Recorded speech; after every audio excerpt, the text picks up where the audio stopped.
sponsored by American-made Peerless Boilers. Go to peerlessboilers.com to find a dealer near you. Today is Derek Jeter's 36th birthday, and John and I were kind of reminiscing. We met Derek Jeter when he was 18 years old, so we have known Derek Jeter exactly half his life. Is that scary or what? Well, it is amazing. I do remember when he came in the radio booth after he was drafted in a very polite, well, he's still very polite, not a yes sir, no sir, etc. And, of course, I said to him, what are you, 40, 45? And he said, if I'm 45, you're 100. I said, well, close. I remember I did an interview with him for WFAN way back then when he was drafted, and his mother and father were there, and it's amazing. It's incredible to think that time has gone by that quickly, and it really has been quickly.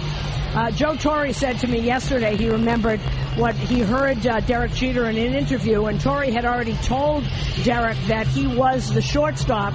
That spring was after Tony Fernandez had broken his elbow, was hit by a pitch and broke his elbow. And Torre said that I heard him say, well, I'll have to win the job, because everyone was asking him, you're the shortstop.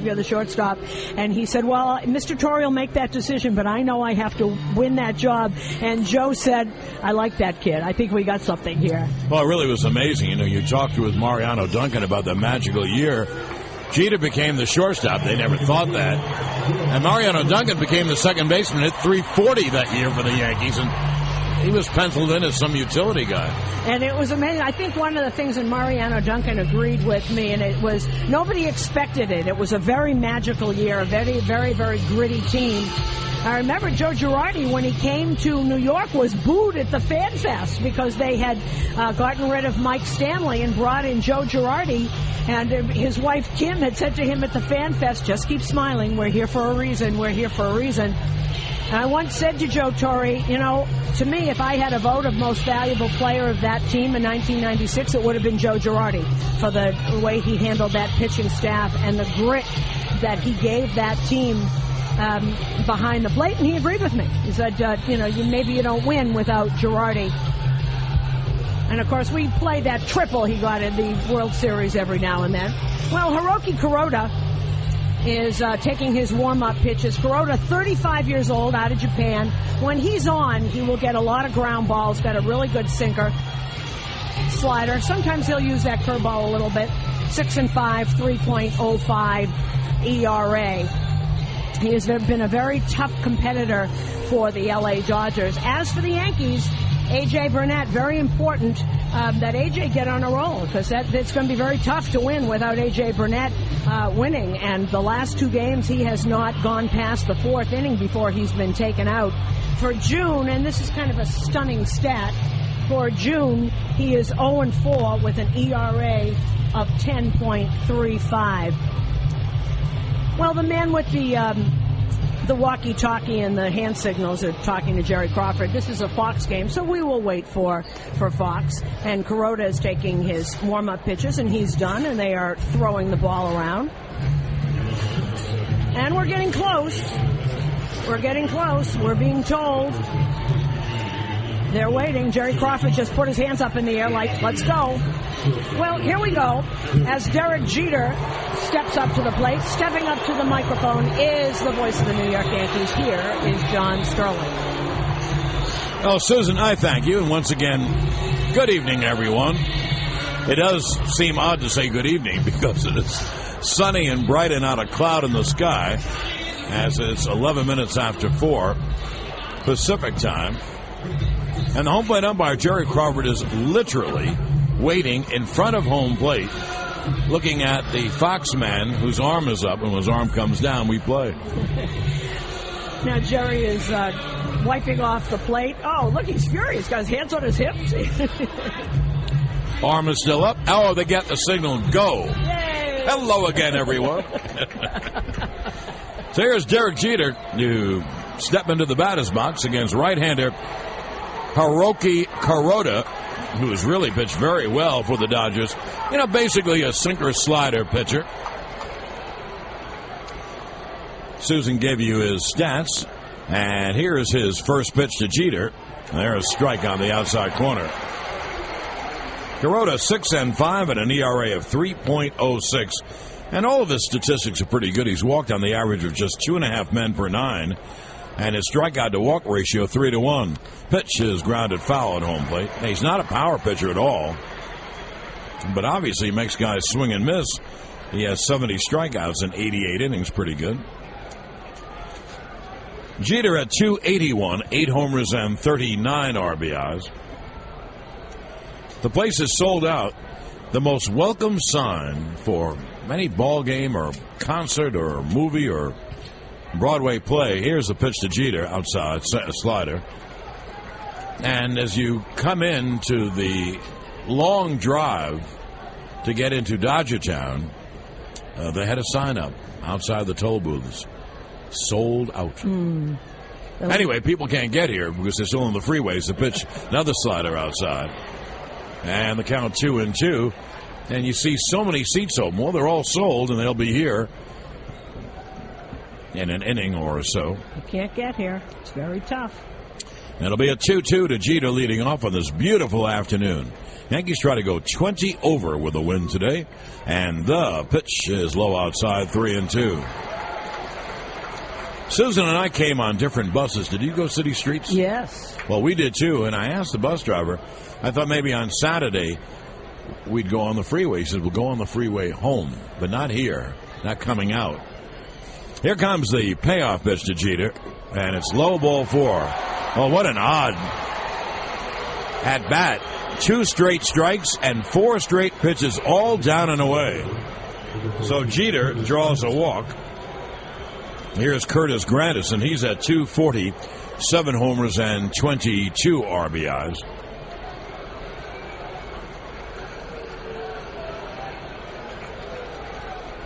This is a big game for the Yankees, though, just to get A.J. Burnett pitching well. Hey, they need him.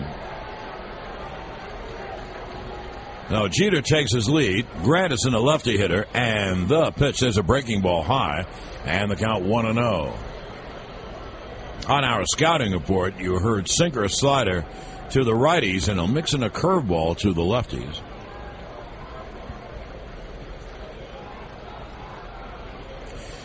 Now Jeter takes the lead, very conservative lead, and it'll be a 1-0, and there's a breaking ball strike, and the count 1-1.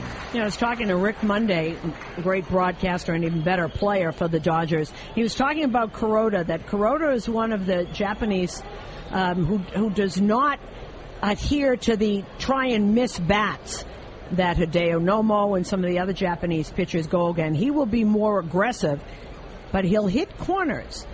And the Yankees won't swing if it's not on the plate, so he's going to have to come back more over the plate. Pitch is low to Granderson. And the count 2-1. Well, he has missed. He's just been a little off his control. When you don't throw overpoweringly hard, you certainly have to hit corners. So it'll be a 2-1. Let's see if the Yankees hit and run. They could on this pitch. Figuring he's going to throw a strike. And Jeter has good running speed anyway. That's a possibility. Dodger outfield about straight away for Granderson. And the right-hander Kuroda is set about neck high and deals way inside with the breaking ball. Jeter was not going. So the count 3-1, and Russell Martin walks out. And this way, he's off. So who knows?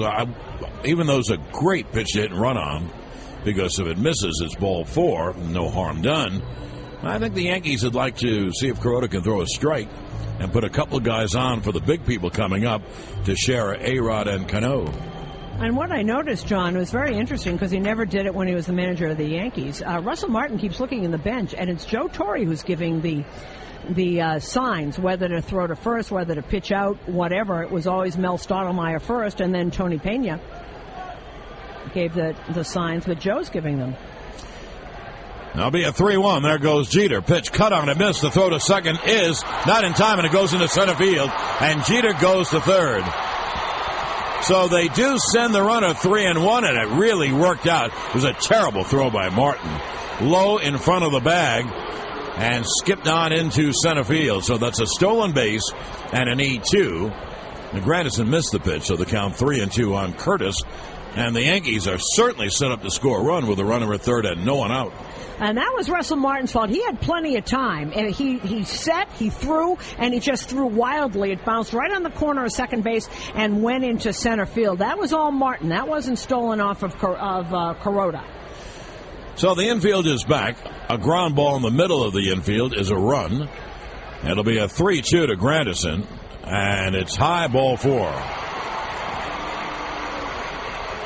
So Granderson walks. Now Granderson, who is excellent base stealing speed, might run. That prevents a double play if he's safe. Granderson is 6 out of 6. The stolen base for Jeter was his 8th. He's 8 out of 11. Here is Teixeira, who's up to 230, 12 homers and 45 RBIs. He's the only Yankee who has prior at bats against Kuroda. Not a very big sample. He's 2 for 5. Well, the right-hander holds the set about neck high and deals. Teixeira takes a fastball high and the count 1-0. Would you think, John, that would have been Angels-Dodgers interleague where he faced Kuroda? I can't think of any other kind. Yeah, I guess. Of course, we don't know. Maybe when he was with Texas, maybe they played the Dodgers. So maybe Atlanta. Yeah, or Atlanta, right.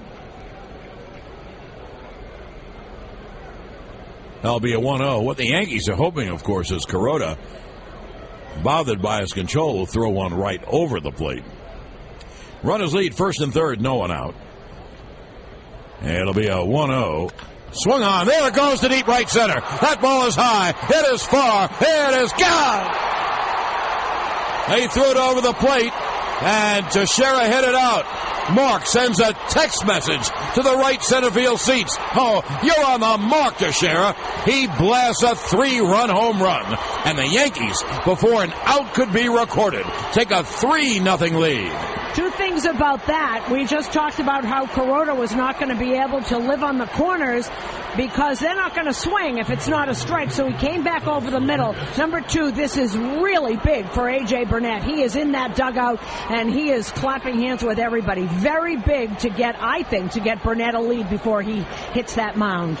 There's A-Rod as all 3 runners come home safely. A-Rod fouls it off. Help keep your family safe and secure.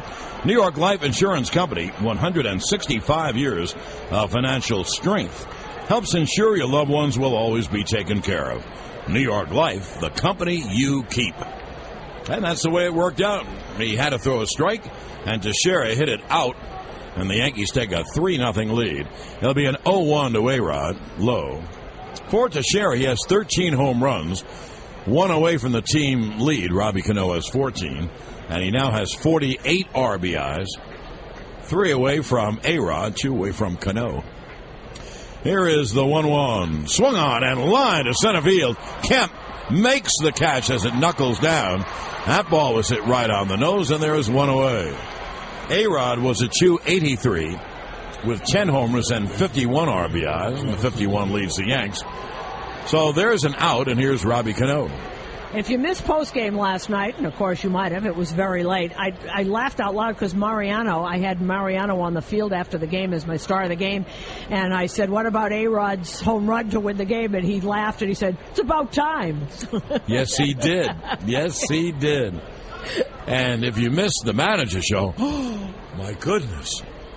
I'll tell you what Joe said in a moment. Here's Robbie Cano. There's a breaking ball strike. Rivera came in and he struck out the side last night, and Joe said that's the best I've seen him look. Now this from a guy whose ERA is under 1. Cano leading the majors at .361. Pitch. God on a miss. With 14 homers and 50 RBIs. Now Cano behind on the count 0-2. Robbie a left-hand hitter. 3-0 Yanks. Walk, and a 3-run home run by Teixeira.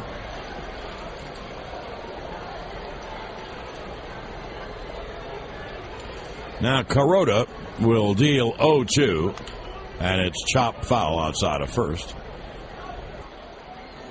Well, Susan, I guess in some way that has to help Burnett. I mean, it's a big star for Burnett. He knows how poorly he's pitched. Mm-hmm. I think it does. The guys were talking about it in the clubhouse. You know, what's your approach? Well, you want to go out and put runs on the board. to give A.J. a cushion immediately. Maybe he'll relax a little bit.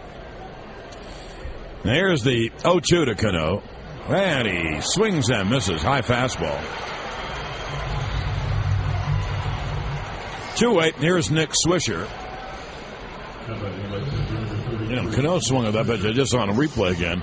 And that was about shoulder high. A pitch he could not hit. No, a pitch also was a ball. So here is Swisher at 294, 11 homers, and 45 RBIs. There's a way to look at these RBIs, a very good way to look at it. The Yankees aren't anywhere near midseason. This is their 74th game. Midseason is at 81 games. Pitch. There's a strike. So even though A-Rod and Teixeira have not hit the way they want, and the Yankees want them to, they would be quote-unquote on a pace for over 100 RBIs. Here's the 0-1 to Swisher. Line hard on a hop. Knocked down by Loney. Recovers. Throws to first in time to Kuroda. And the inning is over. The play goes 3-1. For the Yankees, 3 runs, 1 hit, no one left. Now the end of a half, the Yankees 3 and the Dodgers coming to bat on the New York Yankees radio network driven by Jeep. The law firm of Levy, Phillips & Konigsberg reminds you this copyrighted broadcast is presented by authority of the New York Yankees and may not be reproduced or retransmitted in any form. The accounts and descriptions of this game may not be disseminated without the express written consent of the New York Yankees. Levy, Phillips & Konigsberg is a leader in asbestos litigation. If you or a loved one suffers from an asbestos-related illness, call 1-800-MESO-LAW. That's 1-800-MESO-LAW or visit lpklaw.com. Well, we go to the bottom of the first, and Burnett needs, for about 100 different reasons, a very strong outing. And he's had 4 very poor ones. But as Joe said on the manager's show, that about this time last year, Burnett got hot and ripped off 10, 12 good games in a row, and the Yankees fully expect that to happen. For one thing, he has a great arm. Well, once he starts beginning locating his fastball, overused, I know. Putting his fastball in good spots in the strike zone is all that means. Then everything else follows because his stuff is so good. Here's switch hitting Rafael Furcal to lead off. A switch hitter batting left against Burnett. And AJ's first pitch, a strike, a fastball at the knees in a very good spot. Time Warner Cable wideband internet. Make the giant leap from broadband to wideband. That pitch came in at 95 miles an hour. A-Rod in a third to guard against the bunt. Pitch is line. There's a base hit left field. Furcal got a pitch in and inside outed it to left field. So Furcal lines a single, and he got on base with a walk last night. And eventually he stole second, and eventually he scored on a base hit by Manny Ramirez, and that was the Dodgers' only run. Here's right-hand hitting Matt Kemp. Furcal before the hit was at 294, 2 homers, 20 RBIs. Kemp's at 257, 12 homers, and 39 RBIs.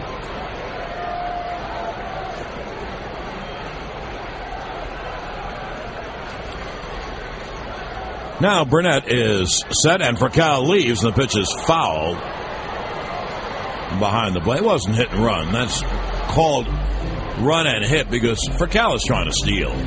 And Kemp liked the pitch, so he fouled it back. And I would think you'd agree with me, Susan. Furcal had a great jump. A great jump. Furcal is one of those guys that when you can see Gordon do that sometime. He doesn't care who's on the mound. He'll see one windup and probably at the plate. And he was off. He wasn't even worried about Burnett. And he would have been at second to receive the throw unless the ball wasn't fouled off. There'll be an 0-1, a throw over to first, and a bad throw, and Teixeira made a terrific diving stop. Furcal has stolen 10 out of 12. Just the beginning, bottom of the first. The Yanks on Teixeira's 3-run home run have a 3-0 lead.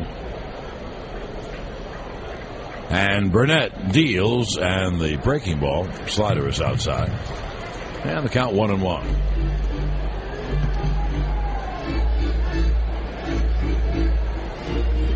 Sometimes you can be too consumed with what's going on at first base and lose your focus on home plate. AJ will deal 1-1 and throws over to first, and again, Cal is back. We are coming to you live from the Lowe's broadcast booth. Let's build something together.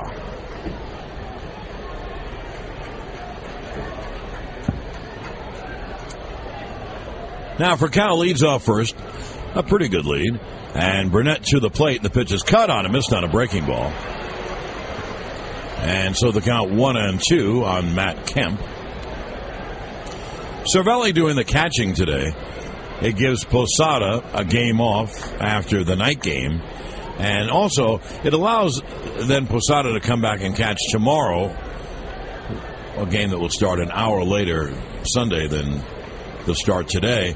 And a left-hander, very good left-hander, is going Clayton Kershaw, so you want Posada's right-hand bat in there. Here is the 1-2, and it's fouled off at home plate, so the count holds at 1-2. And we look at this beautiful stadium, and you can see people still coming in. There are two openings, left field and right field, in back of the bullpens, and that's where you come in. That's where the entrances are, right and left field, and a steady stream of people. It's fascinating, John. They just keep coming in. They do. It starts... the game starts on time, but the fans arrive late, and tough getting off the freeways, around the freeways. Here is the 1-2 to Kemp. And the pitch caught on and missed on another breaking ball.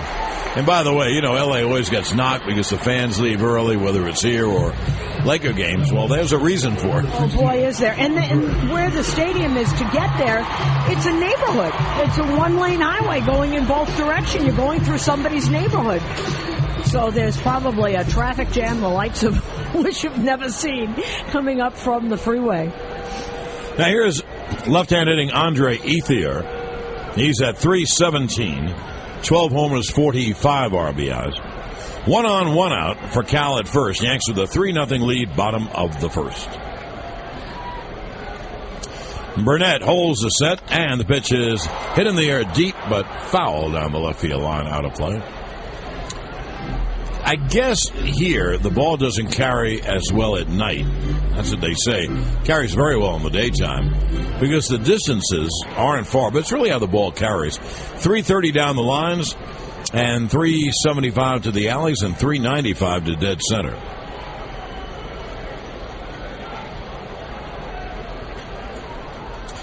There'll be an 0-1. A throw over, and do they have him? No. But it was awfully close. And when Burnett threw, he had him, and his throw was not on the runner's side. So Teixeira has to swing the glove around, and boy, that was close. You know, and also for Cal, slid in with his body away from first base and had his right hand almost in a circle, circled around Teixeira and got the hand in. Great slide back. It'll be an 0-1 to Ethier, and the pitch strike. Another way of phrasing it, he threw to the home plate side of first, and Cal was sliding on the outfield side of first. But the throw had him beaten. The tag did not. He got the hand back. So the count 0-2 on Ethier. Grandison plays Ethier over in left center field by a few steps. The pitch is line, base hit to left field toward the line. Cal is going to third. The throw goes to second. Ethier holds it first. So runners on the corners. A broken bat single between A-Rod and the bag. You can't play a left-hand hitter on the line. So first and third, 1 out from Manny Ramirez.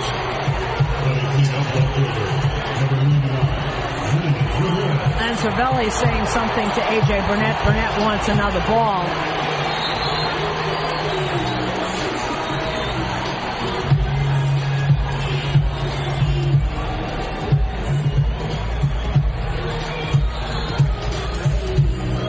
Well, here is Manny, and he is the tying run. Manny, only 1 for 3 off of Burnett. I find that hard to believe that Burnett only would have faced Manny 3 times. That one hit, however, was a home run. But that's why I didn't write it down. Only 3 at-bats. How can that be? Didn't Toronto play Boston? All the time. First and third, 1 out. The pitch caught on and missed on a breaking ball. That's why I didn't write it down. I couldn't believe it either. 1 for 3. Isn't that something? maybe he was hurt when because one of the reasons that the Yankees got Burnett was his great numbers against the Red Sox. Odd, huh? Strange, very strange. Ramirez at 309, 8 homers and 37 RBIs. Yankees obviously playing back. They'll give up the run, but they're hoping to get a hard ground ball to turn 2. Now the 0-1 from AJ. Another breaking ball, this one outside, and the count 1-1. And they have it up on one of the boards here. It's not worth putting up 3 at bats. Talk about a small sample. Very odd. The only 3 batters I wrote down, 2 batters, were for Cal and Casey Blake.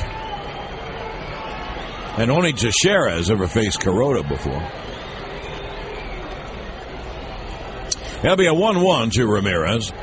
And the pitch swung on and hit in the air to deep right down the line. That ball is going to bounce and go into the seats for a grounds rule double.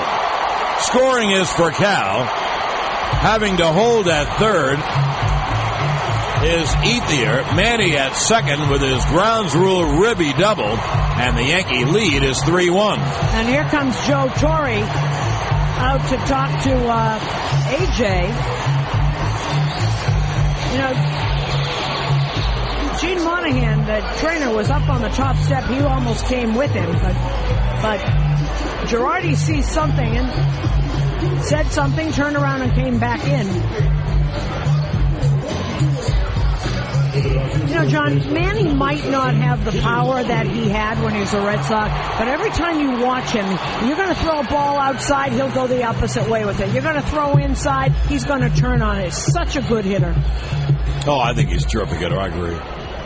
Now here's James Loney, and the Dodgers are a base hit away from tying this game. Manny gets his 38th RBI. So runners at second and third, 1 out. Loney is a left-hand hitter. And Burnett deals, and a breaking ball low, 1-0. Loney at 293, 5 homers, 47 RBIs. Loney is more of a gap hitter, a line drive hitter. But like any good hitter, if he hits it, it'll go out. You know, they just showed that pitch that Manny hit, fastball right over the middle of the plate. And Ramirez went inside out and headed to right field, right down the line. There's a pitch to Loney. Line to left field, deep. Gardner going back, reaches up and makes the catch.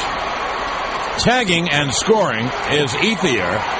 Ramirez holds at second. It's a sac fly and an RBI for Loney, but that ball was drilled. That was a sac line drive, and the Yankee lead is now down to 3-2. And a terrific catch by Gardner, because the ball took off and he actually had to cross over his body with that glove to get that terrific catch. But these are hard hits. These aren't fly balls. These are shots. Here's Casey Blake. He's at 268. 7 homers, 29 RBIs. And lifetime, he's 2 for 8 off AJ with a home run. Tying run at second, 2 out, pitch way outside. So Burnett gets a 3-0 lead and gives back 2/3 of it in the bottom of the first inning.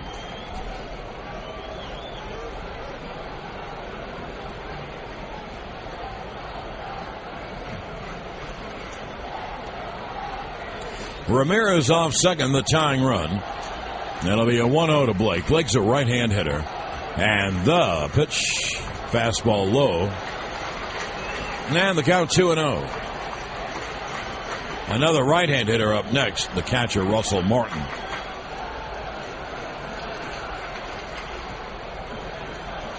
So actually, Susan, looking at it after the fact, the 3 runs in the first didn't help Burnett at all. No, they didn't. It'll be a 2-0. The pitch is low. A throw back to second is not in time. Just missed getting him. Good throw by Cervelli. And the count 3-0 on Blake. Cervelli's got that quick release. Boy, did he almost get him, is absolutely right. Manny got the hand in just as the tag was coming on his back. That was really close.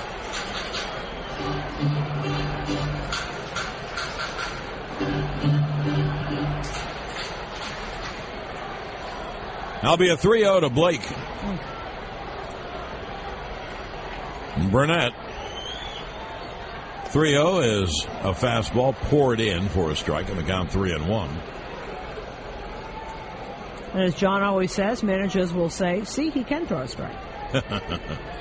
Well, of course, I guess he wants to throw a good one instead of throwing it down the pipe. He has been hit hard in this inning. For Cal's hit, Ethier's hit, and Manny's hit. The pitch. There's a strike. The count 3-2. Well, there's nothing wrong with his arm. You know, that was 96. And don't forget the ball Loney hit was hit very hard, too. So it'll be a payoff to Blake. 3-2 Yankees, bottom of the first. Ramirez at second with 2 out. It'll be a 3-2 to right-hand hitting Casey Blake as the stadium continues to fill up. Now here's the payoff. He struck him out swinging. Fastball in. So a good comeback on Blake by Burnett. But the Dodgers get right back in the game. 2 runs on 3 hits and 1 left. And now at the end of 1 inning of play, 3-2 Yanks on the New York Yankees radio network, driven by G. This game is brought to you by your Tri-State Ford dealer, home of the new 2010 Ford Fusion Hybrid, the MVP of MPG with up to 41 city miles per gallon. Drive one home today.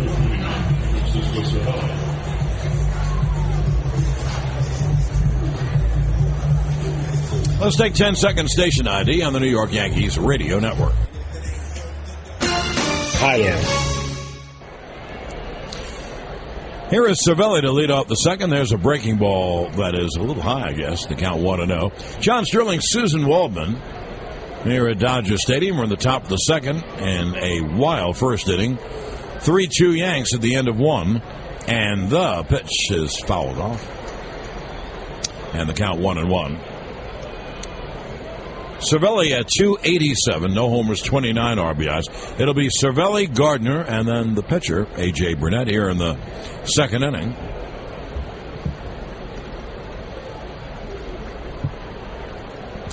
And the right-hander deals, breaking ball strike. And then the count 1-2 on Cisco the Kid. Kuroda doesn't throw overly hard. That breaking pitch was about 85. Here's the 1-2. Hit on the ground foul outside of first. So the count holds at 1-2. Kuroda has that little hesitation with the knee when he is at the top of his windup, as a lot of the pitchers from Japan have.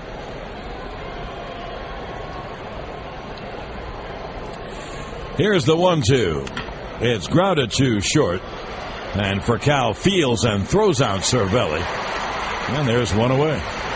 With Kuroda, if he is getting ground balls, that means that he is on. Joe Torre said when he has problems is when you see balls going up in the air or hard line drives. If he's getting that sinker where he wants it, you're going to see a lot of ground balls. Here's Gardner. He's at 316. 3 homers and 23 RBIs. They are in at the corners. Loney at first and Blake at third to guard against the bunt. And Kuroda deals low and count 1-0. Yankee fans, go to StarterSports.com and save nearly 50% on a Francisco Cervelli autographed baseball and glass display case by simply adding the promo code CATCHER during checkout. Pitch low. Go to StarterSports.com and click the second to none banner for this item and other great Yankee collectibles. 1 out, no one on. We're in the top of the second. The Yanks have a 3-2 lead on Teixeira's 3-run home run in the first. Pitch hit on the ground, foul, just missed a double outside of first. And the count 2-1. Of course, that's what Gardner wants. He wants the infielders to play in at the corners. And that's why that ground ball, if it was fair, would have been a double. Maloney was in. He had no lateral pursuit. So the ball just missed.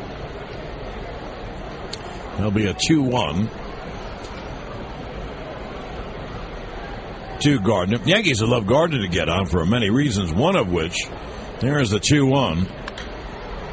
Swung on a high pop to shallow left. For Cal out, Ramirez in, and Ramirez makes the catch, and they're a two-way. Well, Furcal was actually calling Manny off, but Manny wasn't having any of it. He got it anyway. Furcal went into the railing, and Manny just pointed at him and smiled. Well, much easier catch for the outfielder. Anyway, the reason they wanted Gardner on so Burnett could bunt him over. But here is Burnett. At least the Yankees put 6 men up in the first, so if Burnett makes the last out, the pitch is strike, then they'll have the top of the order up next inning.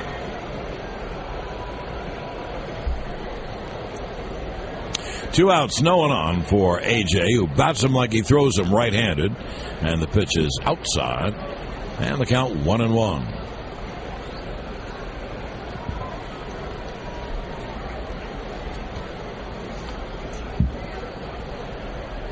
Now the right-hander deals, grounded foul. A.J. took a pretty good cut, and the count 1-2. I think the Yankees would like Burnett to do one of two things here: strike out, or hit one out so he could walk around the base paths. It'll be a 1-2 from Kuroda. And the pitch is inside. And the count 2-2.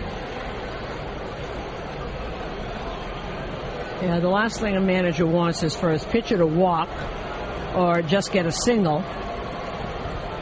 Have to go get the jacket, get that running around the bases. Pitch is fouled off by Burnett, so the count holds at 2-2. Well, they don't. No American League manager wants his pitchers on base. And only bad things can happen. And they're not used to it. They certainly don't know how to run the bases. Here's the 2-2. Strike 3 is called. So Kuroda comes back to have a 1-2-3 at the end of an inning and a half. It's 3-2 Yanks on the New York Yankees radio network, driven by Jeep.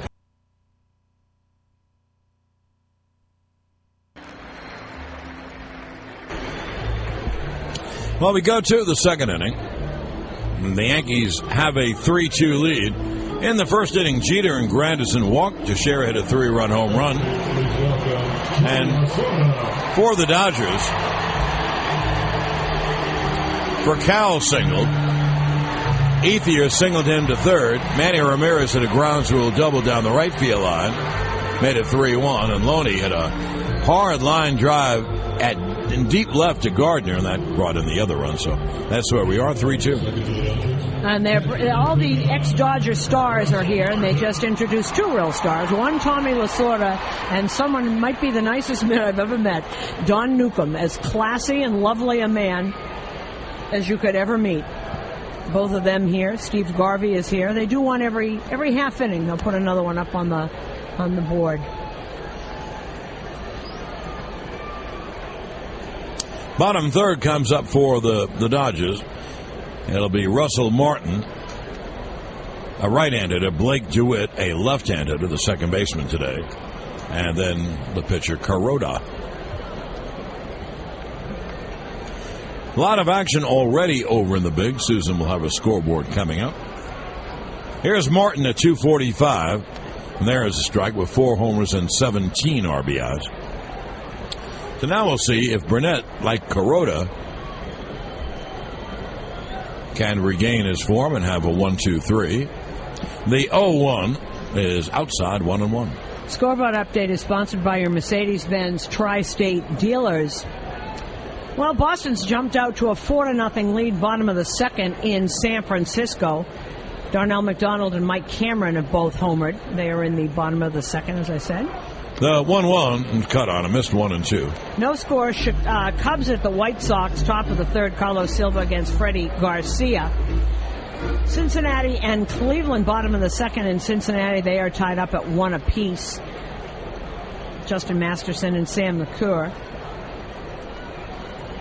Now here's the 1-2, and Martin takes a pitch low on the count, 2-2. Later on tonight, the Pirates are at Oakland. Daniel McCutcheon against Trevor Cahill. Colorado's at the Angels. Aaron Cook against Joe Saunders, and the one intra-league game.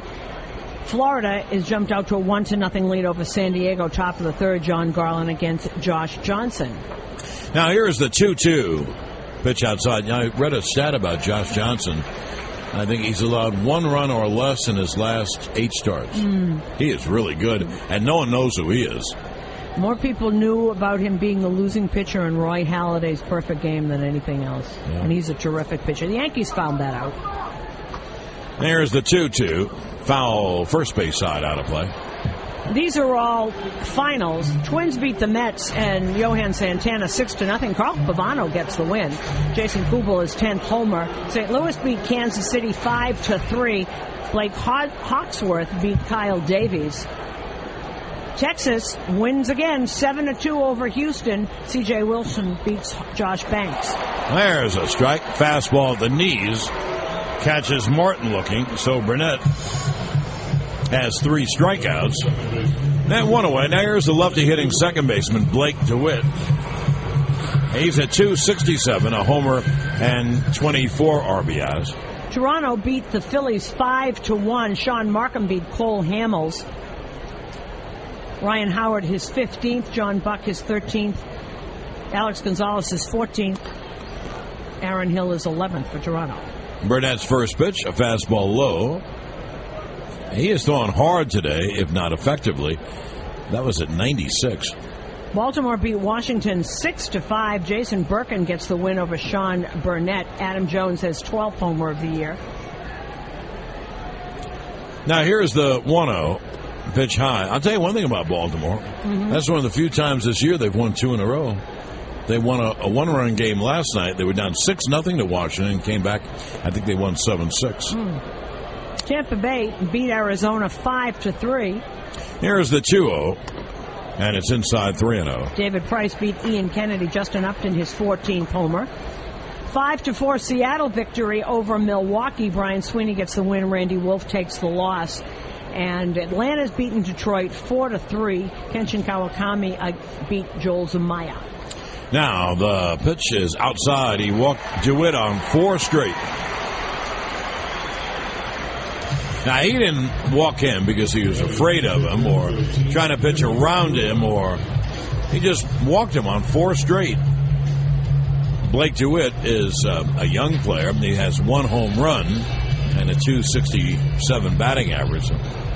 So now here is Kuroda, and he can do something positive by bunting him to second base. A-Rod plays way in at third. Teixeira has to hold the runner. Kuroda has squared, and the pitch is bunted beautifully up the first baseline.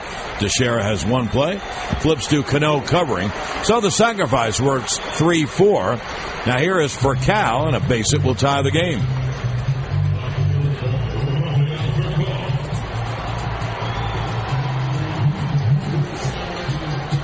That is the meaning of the word sacrifice. Kuroda squared and made sure he got the ball down. He didn't have any chance to beat it out, but he's not going to beat it out. So he really executed a very nice bunt. Indeed, and that's what you want your pitches to do. For Cal, line to single to left his first time.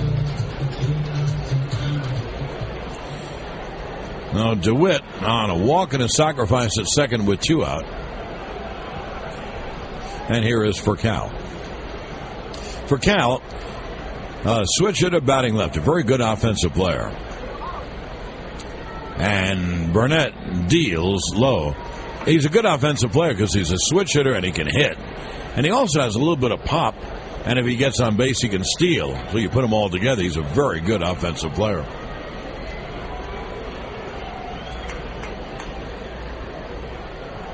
Now it'll be a 1-0 from A.J. And the pitch up, breaking ball strike, and the count 1-1. And John, when you talk to the Dodgers, they'll call him their best offensive player. He doesn't have the numbers as the guys in the middle, but he's aggressive. He's a spark plug, perfect leadoff hitter. They are not the same without Rafael Furcal.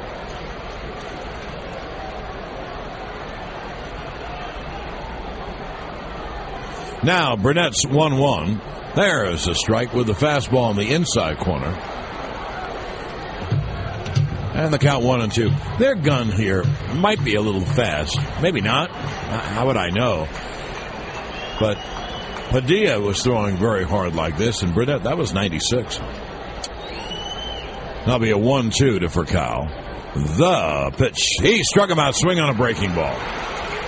So 4 strikeouts in the game for Burnett. No runs, no hits, 1 left. End of 2. It is 3-2 Yanks on the New York Yankees radio network, driven by Jeep. WCBS, New York.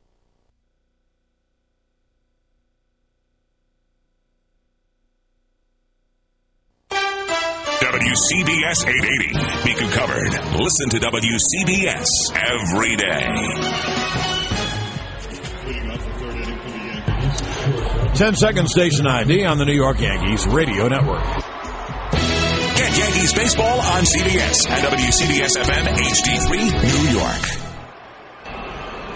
John Sterling, Susan Waldman back at Dodger Stadium. 3-2 Yankees, all the runs in the first inning. The place is almost filled as the people continue to come in. Of course, they've had a lot of time. The first 2 innings have taken almost an hour. But they're still coming. Look, both corners, you can see people coming in. Strange. Here is Jeter to lead it off in the third, and the pitch is low. The odd thing about the first inning, Jeter took 2 quick strikes, and then Kuroda missed 4 straight pitches. And Grandison walked, and Teixeira probably hit a 3-run home run, and those are the Yankee runs. Here is the 1-0, and Jeter takes a breaking ball strike on the count 1-1. Jeter also stole in the first inning, but it didn't have anything to do with the scoring. So the count 1-1 on the captain. And Kuroda deals. Cut on him. Missed in the count 1-2. Fans come out to Yankee Stadium on Tuesday, June 29th, when the Yankees take on the Mariners. The first 18,000 fans in attendance will receive a Yankees chip clip, courtesy of Holy Guacamole.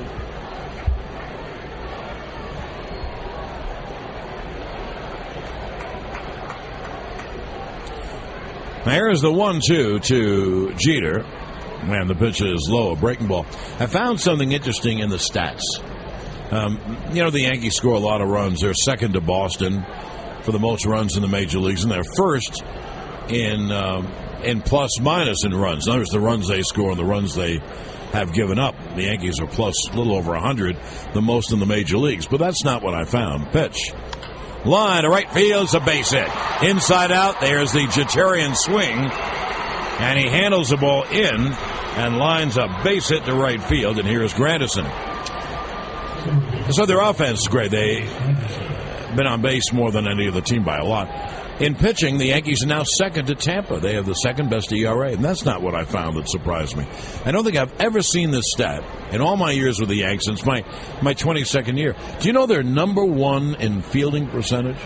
Number 1. Really? I don't think I've ever seen that. I don't think we've ever seen that. Now, I don't think fielding percentage means a tremendous amount. I mean, it's better than being last. Here's Grandison. I'll explain why in a sec. Jeter with the lead, Kuroda with the set, and the pitch is a fastball high. Because it's based on chances and errors. The Yankees have only made 25 errors this year. But also, if a guy is slow and doesn't cover any ground, he may not get any errors, but there may be a lot of balls that go past him. But today, anyway, the Yankees lead the American League in fielding percentage.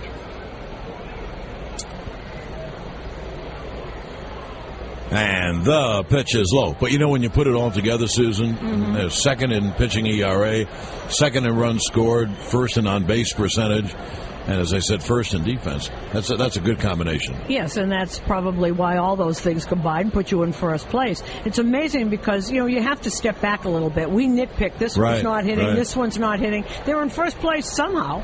The 2-0 strike, and more than that, they could be in first place in a weak division. They're not. They're in first place in the toughest division, and they have the best record in baseball. But, yeah, it's true. You hear about the negative. Who's not pitching well? Burnett. Who's not hitting well? Teixeira, etc. But as a team, they're really pretty good. There'll be a 2-1 to Grandison, who walked his first time. Jeter leads off first. and Kuroda throws over there. We are, however, waiting for the day when everything is working at the same time, if that day comes. Right. It's like they say about marriage. It's not perfect. You know? I won't argue.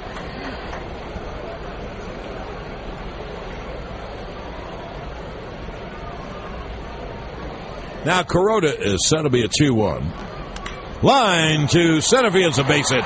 Jeter had to wait for the ball to go past for Cal, so he stops at second. And the Yankees have it going again. 2 on and no one out. Jeter safe at second. Granderson safe at first. And your family can be safe and secure with the gift of financial protection from New York Life Insurance Company. 165 years of experience helps ensure your loved ones will always be taken care of. New York Life, the company you keep. Now, that was a terrific piece of hitting by Curtis Granderson. That fastball came back over the plate, and he just put the bat out, just hit, think middle, think up the middle, and that's exactly what he did. Just met that ball, 93-mile-an-hour fastball. Now here's Teixeira, who hit a 3-run home run his first time on a 2-0 pitch. And there's a strike on the outside corner. Teixeira has upped his batting average, and that's true, upped to .230 before the day began. And he now has 13 homers, 48 RBIs. So the Yankees have a threat with Jeter at second, Granderson at first, and no one out. The pitch hit on the ground weakly to second. The flip to second is 1 on to first, not in time. Now the Yankees have first and third, 1 out. I think the ball was too slowly hit, and Granderson went in very hard. He's so fast he got to second in time to bother for Cal. So the Yanks have first and third, 1 out. You know, they just did a little happy birthday tribute to Jeter on the screen Fox, and they put a stat up, John, which is really kind of stunning. They compared the amount of hits Derek Jeter had to Pete Rose, both on their 36th birthday. And Jeter has 2,835 now, and Rose 2,769. Whoa. Now, there is a catch to that, but that's still very impressive. Here's A-Rod, first and third, 1 out. Pitch is low outside a breaking ball. A fly ball means a run, and A-Rod will try to prevent from hitting a ground ball, which could be 2. I think the only catch is that Rose played until he was such an old age. Mm-hmm. I honestly don't know. 44? 43 or 4? Something like that. This both on their 36th birthday, and Jeter's way ahead, 100 hits ahead. What I like about Jeter, I'll mention it in a moment. First and third, 1 out. Be a 1-0 to A-Rod. Pitch. Foul back. You know, Jeter does not want to be obsessed by age, and this is a nation that's really obsessed by it and discriminates against age. And Jeter says, look, if you say, well, how do you feel? Well, I feel 21. And I think he wants to play a long time. I don't think anyone's going to make him get old and give it up. No, I don't think so either. He'll know. You know, it's hard, but he will know. He's too proud to not to know. So first and third, 1 out. Be a 1-1 to Alex, who fly to center his first time, and the pitch is inside. And the count 2-1. A big hole on the right side because the second baseman DeWitt plays near second. Most teams play Alex that way, putting the second baseman up the middle, and Loney, the first baseman, has to hold Teixeira on. Outfield straight away and very deep. The center fielder, Kemp, is especially deep. Now the right-hander Kuroda is 2-1. Grounded right back to Kuroda. He feeds second. There's 1 on to first. Wild. And A-Rod is safe and the run scores. And boy, did the Yankees get a break. Susan, I can't imagine a better double play ball. That was 1 hop back to Kuroda.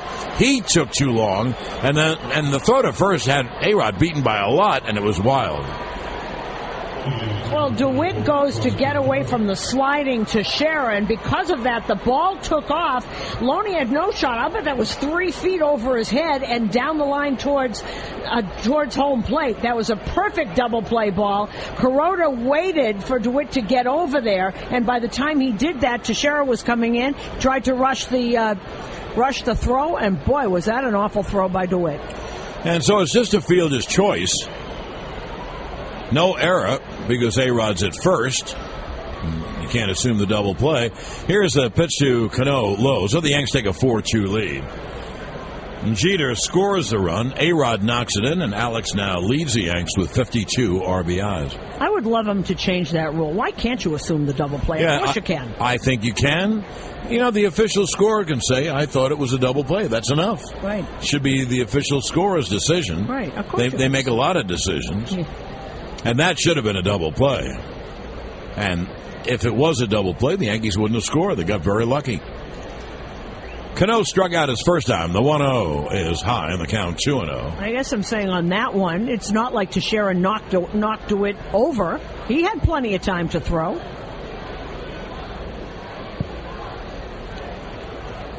Now the Yankees take a 4-2 lead. And it'll be a 2-0 to Cano. I would suggest this team keep adding on. Wouldn't be a bad idea. Yeah, I agree with you. The pitch swung on and hit deep but foul. Down the right field line into the upper deck, and that's saying something because there are, even if you don't count the suite deck, it's a triple deck stadium, foul pole around a foul pole. And there are separate bleachers, or pavilion seats they call them, which sounds nicer than bleachers, from left to left center, and then an area of batter's protection, and then right to right center. There'll be a 2-1 to Robbie. A-Rod a short lead. Pitch. Swung on a high pop.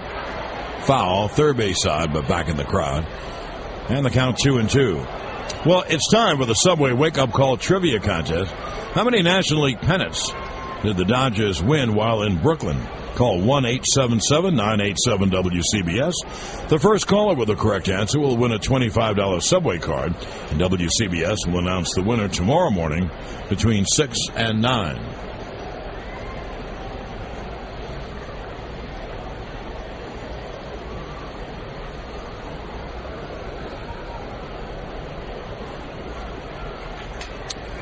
Now the right-hander is set. Be a 2-2.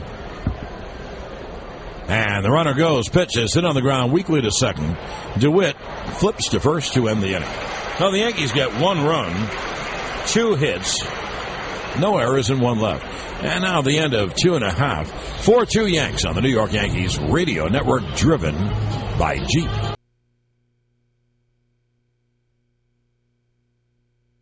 When Robbie Cano grounded out to end the top of the third, that was the 50th. Now Burnett now try to put up a 0, which somewhat authenticates that run. The Yankees have a 4-2 lead here in the bottom of the third. It'll be 2, 3, and 4 for the Dodgers. Kemp, Ethier, and Manny Ramirez. Righty, lefty, righty, and Kemp takes a pitch inside 1-0. Well, it took them till the third inning, but it's pretty full. Yes. Yeah, now the weekend is sold out. It took a long time to get into the ballpark. Here is the 1-0. There's a strike in the count 1-1. Well, Susan made the point that before last night, the Dodgers had 2 sellouts. Last night was their third. They're going to have 3 this weekend. Mm-hmm. And don't forget about Arizona. The pitch inside. The count 2-1. They're averaging 23,000. The Yankees come in, and in a 48,000 seat ballpark, the Yankees drew an average of 46,000 for the 3 games. In other words, any team that gets the Yankees in Interleague will never vote against getting rid of Interleague. Right. There is the 2-1. Low. And the count 3-1 to Kemp. Kemp struck out his first time. AJ has walked 1. He has struck out 4.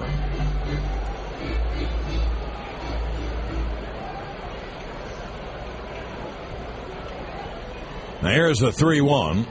And it's low. So Kemp walks to lead off the inning, and here is left-hand hitting Andre Ethier. Now, however, there was a great article today in the LA paper about what Interleague has done to the pennant races and changed the pennant races. And remember last year Seattle stayed in because they killed the National League.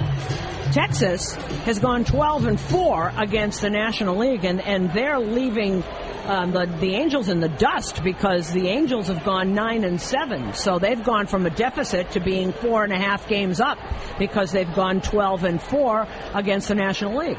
Now here's Ethier, and the pitch is strike. And the other team that's benefited, Texas had an 11-game win streak broken yesterday, but they won today. The White Sox. The White Sox have won 9 or 10 in a row, and they are right in the race. They're right next to Minnesota and Detroit. You know what they are against the National League? 14-2. The throw over. So, and it happened all of a sudden. They got hot and they've won every game they played, or about every game they played. And that also is how Boston stayed in it. While Tampa was going 6-10, Boston was going 11-5. And you know who else? Against the American League, the Mets have gone 12-4. So those are the teams it's helped. There have been others that it's hurt, obviously. Dodgers 3-10 against the American League. There'll be an 0-1 to Ethier, and the pitch inside. And the count is 1-1. The way Manny hits the Yankees, and it hasn't changed since he put on the Dodger uniform, it's a good batter to get out. If you don't, Manny will be up with 2 men on. Manny had 2 hits last night and a hit tonight.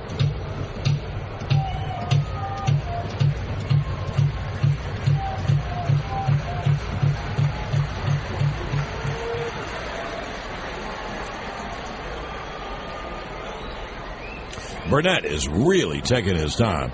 Now he's set to go. It'll be a 1-1. Kemp leads off first. Pitch is inside, and the count 2-1. Kemp has such an odd base stealing number. Now we had to go ask people, is this number true? And the answer was yes. He's stolen 10 times. That sounds pretty good. But he's been caught 10 times. And if you're running at 50%, you shouldn't be running. Now Kemp leads off first. It'll be a 2-1 to Ethier.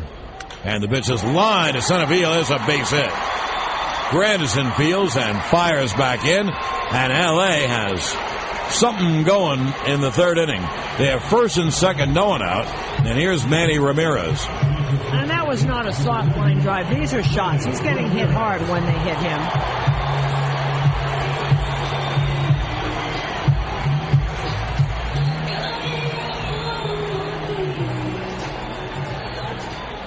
Manny up to 313, 38 RBIs, 8 homers, only 8 homers.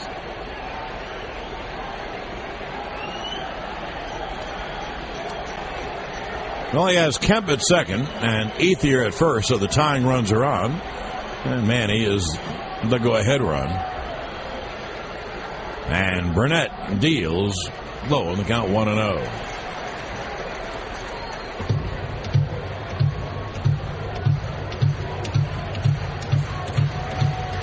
From outward appearances, this game looks like it's going to be handled by the bullpen for a long stretch. Burnett hasn't thrown a lot of pitches. Kuroda has. There'll be a 1-0 to Ramirez. And the pitch is a breaking ball strike. Good breaking ball in the count 1-1.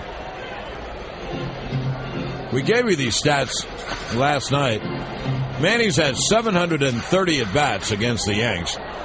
And if you figure 500 is a season, so that would be a year and a half. He's hitting .323 with 55 homers and 165 RBIs. Pitch. Wild pitch. Back to the screen. The runners move up. He threw it way in, and Ramirez kind of jumped out of the way. The ball went back to the screen. So on the wild pitch, runners at second and third, and no one out. Boy, that took off. His fastball really runs, and this time it ran inside, in between Cervelli and Manny, and back to the screen. So the Yankees will give up a run. They play second and short back. Teixeira plays wide at first and about halfway. A-Rod a little more than halfway off the third base line. And the pitch is outside. And the count 3-1. And John, it seems to be the fastball that he really, once again, doesn't seem to be having control of. He set up that slider, just threw a slider to Manny. and the breaking pitches weren't working. Everything is set up by that fastball. Man, he just let it go. So it'll be a 3-1 from Burnett. First base is open. Second and third, no one out. And the 3-1. Low, ball 4. To a breaking ball. Now the Dodgers have the bases loaded and no one out for Loney, Blake, and Martin. Lefty, righty, righty. And here comes the acting pitching coach, Mike Harkey, to the mound. And as I said before, a lot of times it's just to break up what's going on. In AJ's case, he's the kind of guy that might need a pat in the back or just a little break here, because he gets so down on himself and gets so critical from himself that it all snowballs. You know, Burnett kind of debunked the theory that he misses Dave Allen. He said, Dave has told me a lot of different things, and, you know, I'm kind of smart enough to retain them. So I know what he has said. You know, I'm a man and a professional, and my job is to get people out. So now he needs to get people out. Bases loaded, no one out. The tying runs are at third and second. The go-ahead run is at first. Loney hit a screaming line drive to left for a sac fly his first time. He's a left-hand hitter.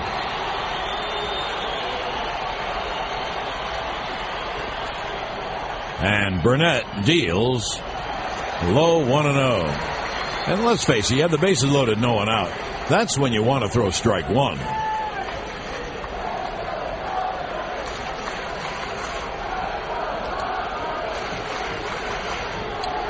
Now AJ will deal 1-0 to the lefty hitter. The pitch line. There's a base hit to right field. 2 runs will score. The throw comes back in to second. It's a 2-run base hit for Loney, and the game is all tied at 4. And very interesting to watch Burnett, because every time he throws the ball anywhere near the middle of the plate, it's getting hit. So you can see the reticence. That was a breaking pitch that hung up there. Started it too high, so when it broke, it was about thigh high, and perfect for Loney to just smack into right field. With the 2 RBIs, Loney has 49. He leads the team. There's Casey Blake. So the ball game tied at 4. Ramirez at second, Loney at first, and no one out. Well, the Yankee bullpen's getting up. And Burnett deals low.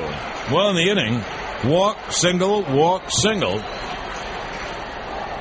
So the Yankees are going to have to go to their long man in their bullpen right now. And by the way, another very poor outing for Burnett. He's given up 4 runs in 2 innings plus. There's no one out in the third. Runners lead first and second. And the 1-0 is grounded foul outside of third. And I'm sure you notice, as you listen to the broadcast, that Burnett is starting everybody with ball 1. That's a tough way to pitch. You know, this will be the third start. Boone Logan is throwing. Boone Logan came in and threw a few innings the other day. Did very, very well in the long relief outing. A.J. Burnett this will be the third time in a row he hasn't gotten past the 4th inning. And this is not even past the 3rd so far. That'll be a 1-1 to Blake, who struck out his first time. Burnett stepped off. Manny Ramirez at second, and James Loney at first. Loney has driven in 3 of the 4 runs. Ramirez has driven in the other.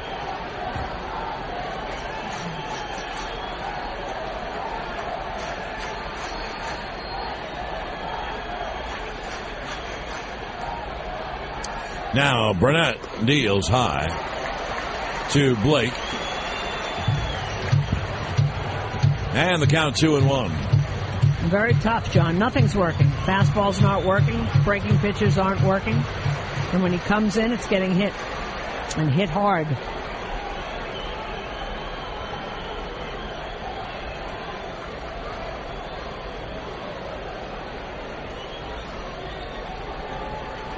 It'll be a 2-1 to Blake.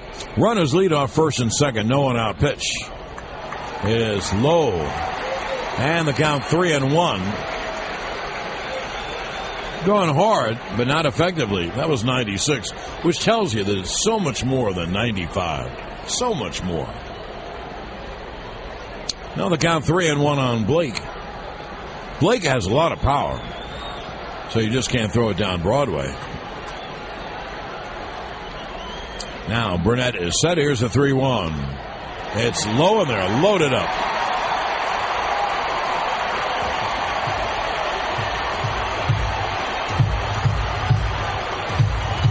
So Ramirez goes to third, Loney to second, Blake at first. That's the third walk in the inning. John, sometimes when you look at a pitcher and he's just missing with pitches, and then you go out and say mechanically something's off, he is missing with everything and missing badly. These aren't close. Here's right-hand hitting Russell Martin with the bases loaded and no one out. Well, the Yankees are trying to get Burnett going, so they're going with him a long time. The pitch is a breaking ball low. Well, Susan, I would say they have every right to take him out of the game. He's already given up 4 runs. He has the bases loaded, no one out. He hasn't gotten an out this inning. But I guess they're trying to get him started. They are trying, and you got to wait for Boone Logan to warm up. Just one batter ago did he get up.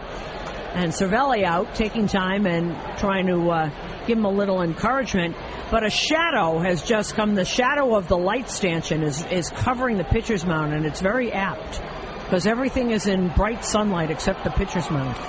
Which should make Burnett even more effective because he throws hard coming out of the shadows to sunlight. And it'll be a 1-0 to Martin, the right-hand hitter, and the pitch is low in the count 2-0.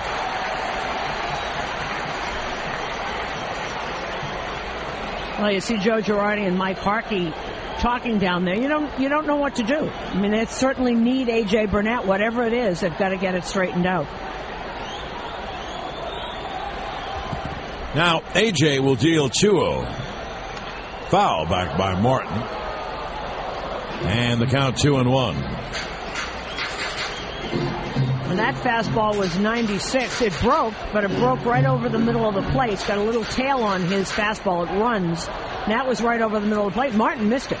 Because if he connected on that and hit that ball square, that's going a long way. Bases loaded, no one out. Now the game tied at 4 here in the bottom of the third. And Burnett will deal 2-1. Swung on and grounded to short. Jeter steps on second, throws to first, double play. A run scores, Ramirez from third. But Burnett and the Yankees really needed that double play. There's no RBI in a double play, but with Ramirez scoring, the Dodgers take a 5-4 lead. Well, you'd certainly like them to get out of the third inning. You don't want to start going to your bullpen in the third inning, so they're giving them every chance. It's the bottom of the order now. It's DeWitt and Kuroda. So Loney at third, and they're going to walk left-hand hitting Blake DeWitt and go after the pitcher Kuroda for the final out of the inning. If they had confidence in Burnett, which obviously they don't, if he was pitching well, they'd go after DeWitt and then have the pitcher lead off the next inning. But they're trying to get out with a 5-4 deficit. I don't blame them. Yeah, I don't blame them. And there was no question. There was no Girardi going out and asking what you want to do. This is what they're going to do.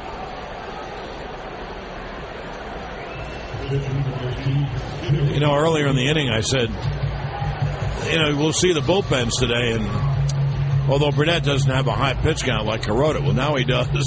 This inning, the Dodgers have sent, this is the 8th batter they've sent up. Burnett is in the 60s, and I think Kuroda is in the 60s after only 3 innings. And Cervelli, always full of energy, going out there and batting his glove, saying, come on. Kuroda's a right-hand hitter, first and third, 2 out. The pitch is outside. Nick Swisher does something I think very bright. I figure he's not going to hit, and if he is, he's not going to hit it deep to the opposite field. Swisher comes in near the line at Little League depth so that a bloop won't fall in. The pitch, Kuroda takes low.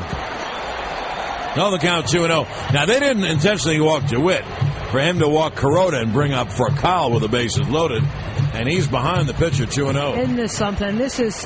Now this, John, is all mental. This is all between his ears here. And there's the 2-0. There's a strike. Kuroda, in a very exaggerated move, went up in the box and bluff bunt, just trying to bother Burnett. Loney is at third, and DeWitt is at first. Pitch foul, first base side out of play, and the count 2-2.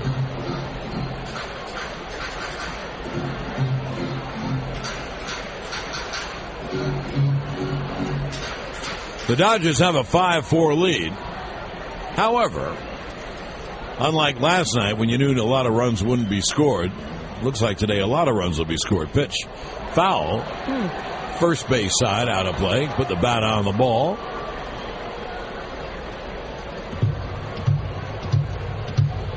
No two games are alike, like snowflakes. Wednesday night in Arizona was one of the ugliest games you've ever seen. Last night was a masterpiece. And now today, here's the 2-2. Strike three is called to finally end the inning. But the Dodgers take the lead.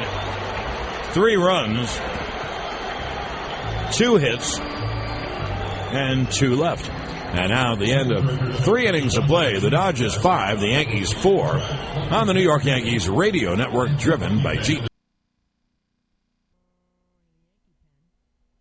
Logan doesn't take long, though. The pitch is fouled back. Well, also, he's already got a good head start. Right. Perfect point.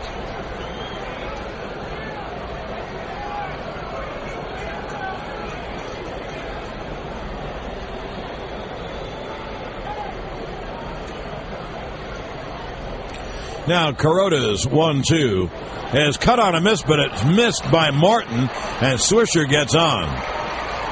So that is a strikeout. Until I see a replay, I would say it's a strikeout pass ball. I don't know if it hit the dirt in front of Martin. Looked like he just missed it.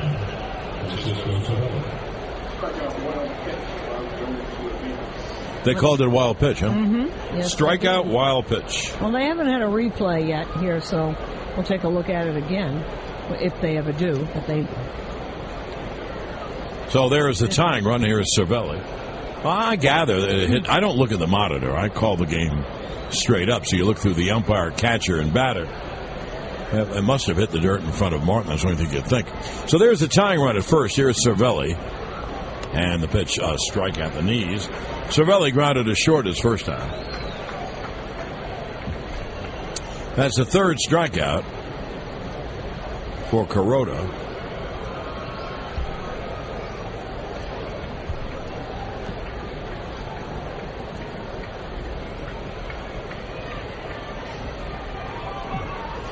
Now, the right-hander is set. The Swisher, a short lead. Pitch is low, and the count 1-1.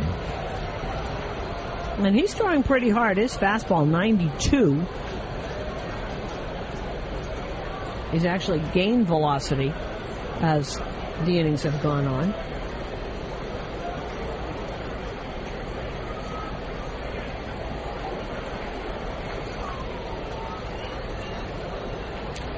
Now, Kuroda at the chest steps off.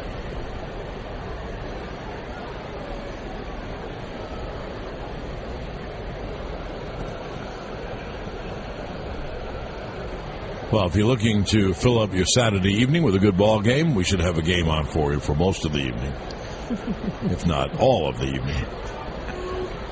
The 1-1. It's grounded weakly to third. Blake Fields throws to first in time. And on to second with the tying run goes Swisher. They have all these little fun Yankee Dodger facts that they put up on the scoreboard every couple of minutes. The first meeting between the Dodgers and the Yankees, October 1st, 1941. Yeah, you know, the Dodgers for a long period were terrible and the laughingstock of the league, and then Leo DeRocher came in and they finally won a pennant in 41. They hadn't won one for over 20 years. That was the famous Mickey Owen pass ball, third strike to end the game series. And then after the war, Branch Rickey had built the Dodgers up unbelievably, and it became a fall occurrence. Here's Brett Gardner with a tying run at second and 1 out. And the pitch, I love the one last night for people who weren't up that late, Joe Torre had played and managed in thousands of games. Well, last night was the first game he ever was against the Yankees. It figures. Yeah, but we were thinking, was there not with the Mets, not St. Louis? The 1-0, there's a strike. He had never been in the World Series before. He had played in the National League. He had managed in the National League, and there was no interleague. So outside of that, it wasn't even a Mayor's Trophy game or anything. Well, to manage the Mets? that I doubt. I kind of think there was a Mayor's Trophy game. I'm not sure, of course. That'll be a 1-1 to Gardner. The tying run at second, Swisher, 1-out pitch. Inside fastball, the count 2-1. If you're wondering, Burnett is on deck. That doesn't mean anything. It could be called back. Gardner fly to left his first time. But if they send him up, what they're saying is, we're trying to get him straightened out. It'll be a 2-1. Strike at the knees. And the count 2-2.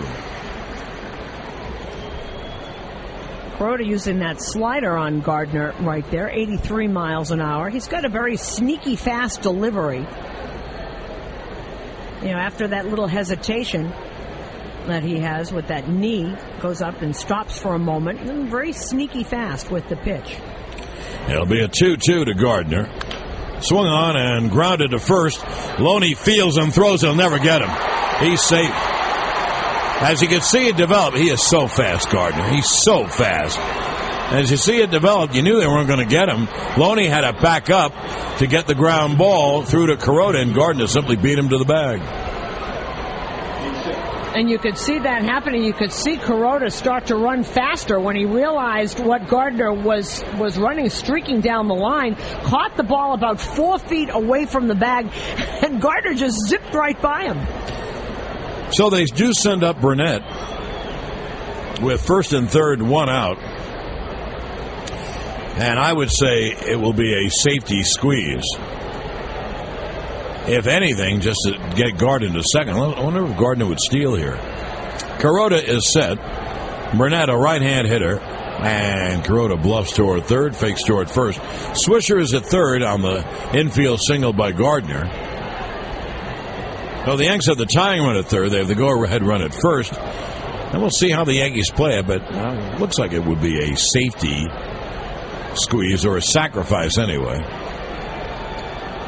Now Kuroda holds us at Burnett has squared, and the pitch is bunted foul. Swisher did a very bright thing. As Blake came in, because he has to field the bunt, the third baseman, well, Swisher came right behind Blake, because the only one who could come and make a play would be Furcal, and he's way over towards second, because he might have to go to second for a play, and the second baseman, DeWitt, would have to go to first. So if you're Burnett, you might cause a little problem if you ever get the bunt down. And it'll be an 0-1 to AJ. And the pitch, and there's the bunt toward third. Blake fields, throws to first in time. So second and third, Burnett did the job. It goes 5-3. Loney took the throw. So it's a sacrifice. And the Yankees have second and third, 2 out, and here's Derek Jeter. Well, the other thing, John, I'm kind of wondering about, I would not be afraid to make Russell Martin throw and to throw to second base. And I'm wondering, you save all that if you just have Gardner still second base. Absolutely. And maybe they throw through and it goes into center field. Here's Jeter with 2 outs. Derek has walked and singled.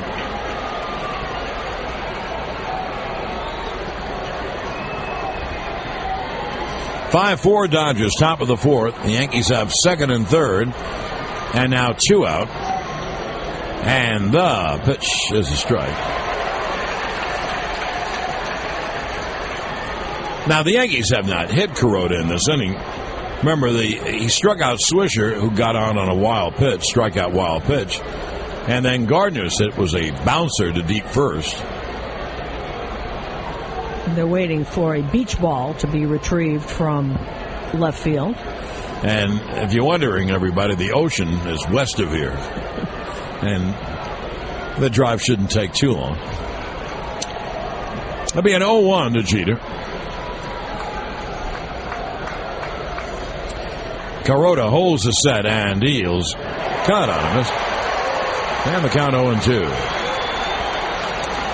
This will be Carota's 75th pitch.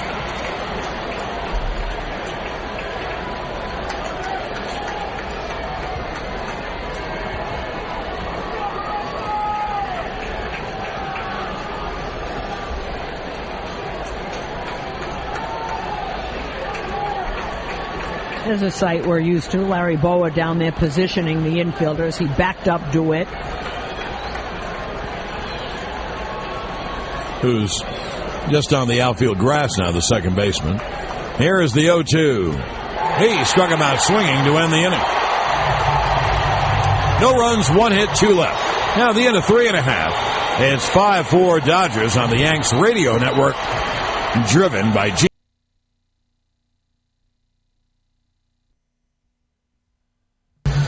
Yankee fans, recycling's a team effort, so after you satisfy your thirst with Poland Spring brand 100% natural spring water, please remember to recycle your empty bottle. Now here's Rafael Furcal, who seems to bat every inning. This is the 4th inning. It's his 3rd at bat. He has singled and struck out. The Dodgers have a 5-4 lead as we hit the bottom of the 4th.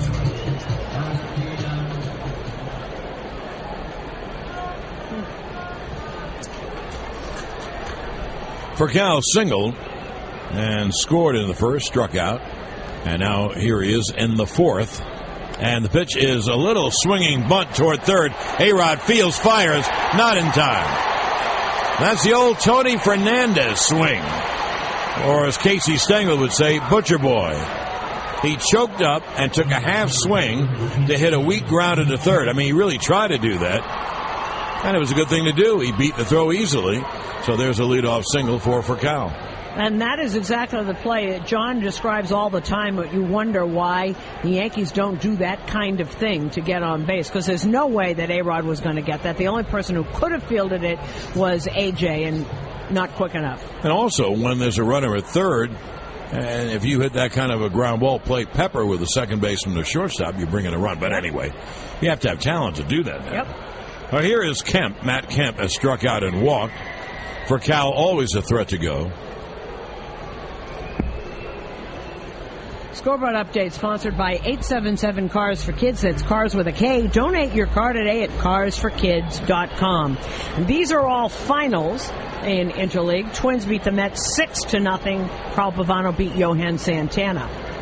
The pitch is low to Kemp in the count 1-0. In that game, the Twins got 4 runs off of Santana in the 1st inning. Jason Kubel had his 10th homer in that game. St. Louis beat Kansas City 5-3.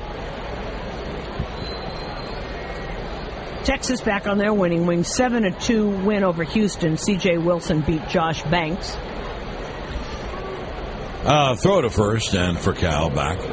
Toronto over the Phillies, 5-1. Sean Markham gets the win. Cole Hamill takes the loss.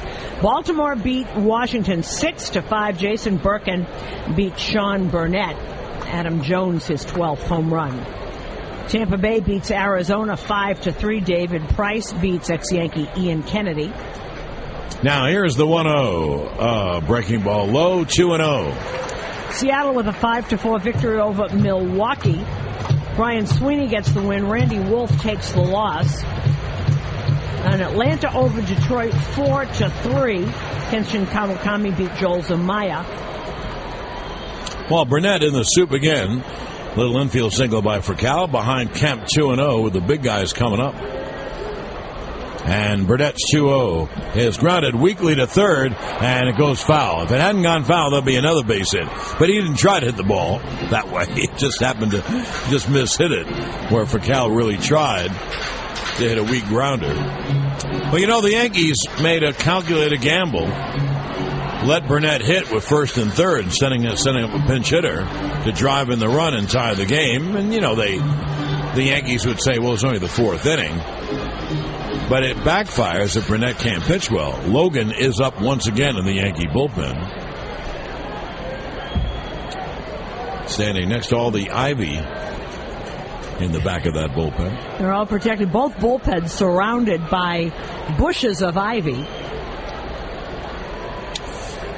And there's the 2-1 to Kemp for Cal with the lead. And there he goes. Pitch taken. The throw by Cervelli is not in time. And Cervelli made some throw from his knees. He threw a line drive on the bag. But for Cal had a tremendous start. You know, Johnny Bench in his prime wouldn't have thrown him out. Now the count also 3-1 on Kemp. And that was such a good throw. He almost got him. He really did. That ball stolen on AJ, that base. Boston now goes to the bottom of the fifth. The Red Sox lead San Francisco 4-1. White Sox with a 1-0 lead over the Cubs. They are in the top of the sixth in I think it's in the White Sox ballpark. Yes, I keep saying Comiskey. It's U.S. Cellular. Yeah, U.S. Cellular, right. Pitch, Kemp, cut on him, missed. And the count 3-2. Cleveland is leading Cincinnati 3-1, bottom of the fifth. San Diego leads Florida 2-1, top of the sixth in Florida. And here the Dodgers have a 5-4 lead, bottom of the fourth, but the Dodgers have a runner at second, Rafael for Cal. With no one out, it'll be a 3-2 to Kemp. Burnett needs to throw a strike because the big guys are coming up. Now AJ's 3-2 is low. So he walks Kemp. That is the sixth walk, and that is the pitch that's going to have Burnett walk back to the dugout. Well, he's trying. Joe Girardi said you always want, and Joe Torre used to do this too, you want a pitcher to leave the mound feeling good about himself, and he tried. But you just can't keep going like this. This call to the bullpen is sponsored by AMCO. Call after the game could save you 15% or more in your car insurance. Call 1-800-947-AUTO, 1-800-947-AUTO, or visit geico.com today. And the new pitcher is lefty Boone Logan, and John and I were just talking about, really the decision not to pinch hit for A.J. Burnett. I know you want to get him going, and I know you got plenty of time to try and get some runs scored, but it didn't exactly work out the way Joe Girardi wanted it to. Well, not only didn't it work out, they had to have Burnett sacrifice, stay out of a double play, and Jeter struck out, so they didn't score first and third, one out. But then you had to take about two batters into the inning after a leadoff infield single and a walk. Here are the numbers on Burnett. We can't complete the numbers because he's responsible for the two runners on base. AJ, 3 innings plus. To this point, 5 runs, 6 hits, 5 strikeouts, 6 walks. 1 was intentional. So left-handed Boone Logan comes on. And here is a left-hand hitter, Ethier, Ramirez, and Loney.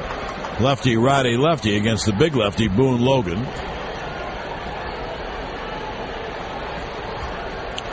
And his first pitch is low. The count 1-0. And Logan has been good and bad. He has not pitched since the Mets series. That was the 18th.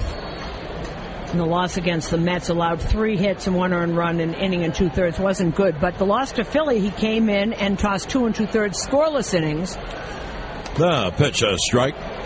A lefty with a good arm. He throws in the low 90s. Fastball slider. Ethier has singled twice. So they thought they'd try a lefty on him. 2 on and 0 out for Cal at second and Kemp at first.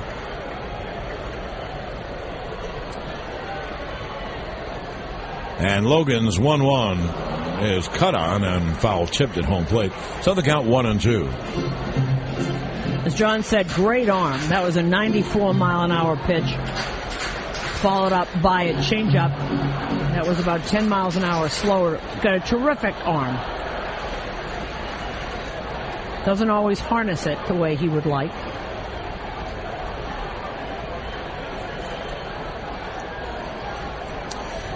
Runners lead the 1-2. Swung on and hit in the air to shallow right. Swisher coming on to make the catch. And there's the first out of the inning. Little fly ball. Ethier badly fooled on a breaking ball, and he really had like half a swing at it. Now, Manny Ramirez, who has doubled and walked. So here is a test for Boone Logan, the great right-hand hitter Manny Ramirez. And I think he's one of the greatest right-hand hitters I've ever seen. And having broadcast Yankee games for all these years, no wonder I say it, because he's murdered the Yankees. Head to Wendy's for the new $2.99 barbecue bacon deluxe value meals, topped with Applewood smoked bacon and barbecue sauce, with fries and a drink, just $2.99 each. So here's Ramirez with 2 on and 1 out. And the left-hander Logan deals. And the pitch low in the count, 1-0.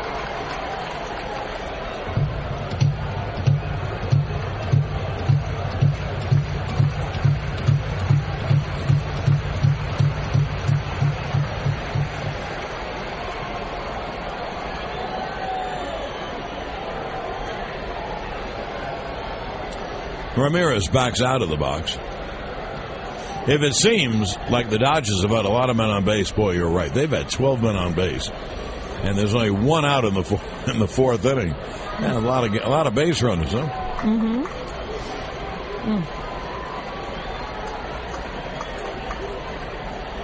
Now the 1-0, and there's a strike on the outside corner.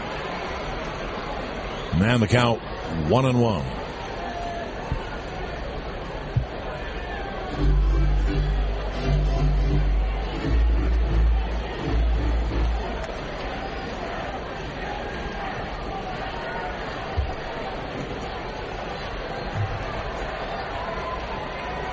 Now the lefty is set.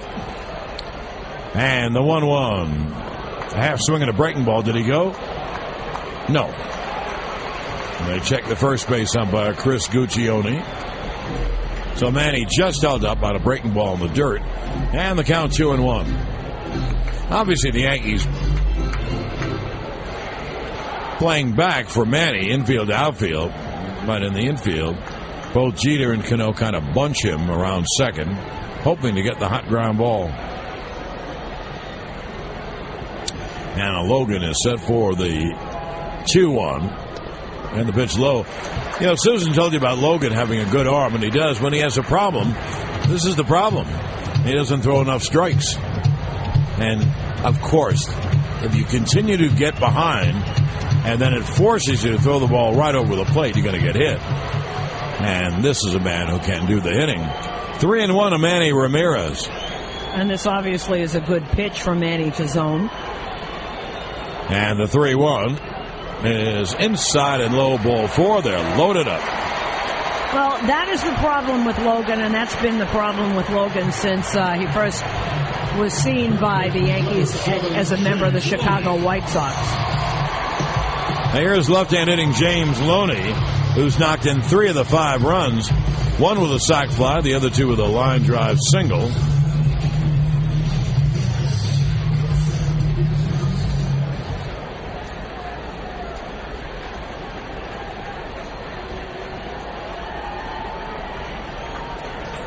You know, it sounds so cliched all the time to, you know, we'll go as far as our pitching takes us, and all those cliches about pitching.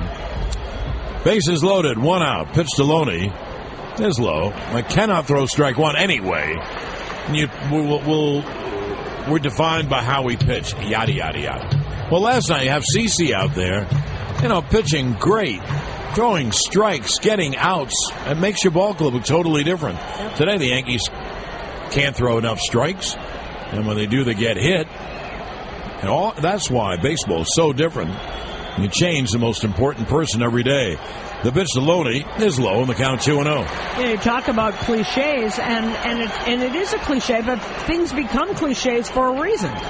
It's true. That has so much to do with pitching. So much. There'll be a 2-0 to Loney. Boy, this is a damage pitch. Bases loaded, 1 out. And the 2-0. Line hard, base hit right field. 1 run scores. And the throw coming home. It's going to be close, and he is out at home. So Furcal scores. Kemp is thrown out 9-2 on a good throw by Swisher and a very nice tag by Cervelli. However, give Loney a base hit and an RBI, and the Dodgers now take a 6-4 lead. And James Loney has 4 RBIs, sacrifice fly in the first, then the 2-run single in the third, and here another RBI single. And that, of course, and only the over-aggression by the runner coming home. Swisher's got a terrific arm, and he was out by a lot.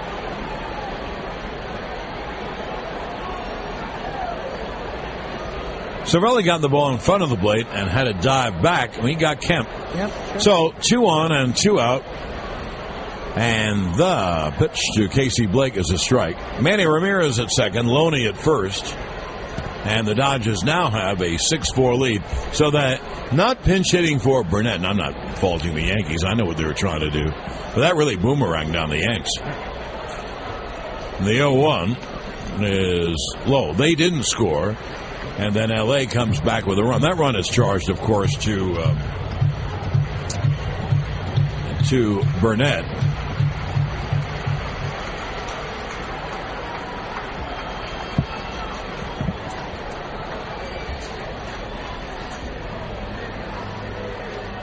Blake, a right-hand hitter. The 1-1 is foul. First base out of play, and the count 1-2. Now the Dodgers now have a 6-4 lead here in the bottom of the fourth.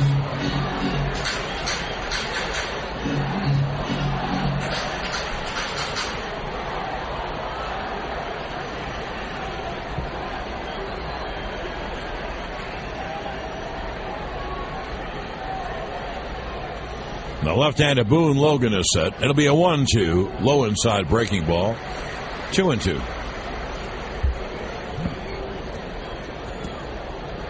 When Logan is successful, he throws very quickly, and he gets his fastball over the plate. If he's not getting that fastball over, he's in for long innings. And he's at 2-2 with Casey Blake. The pitch is low, 3-2.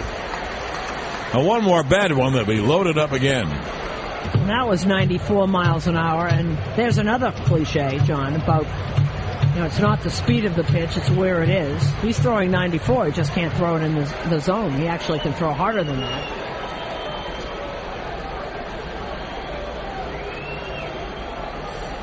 There'll be a 3-2.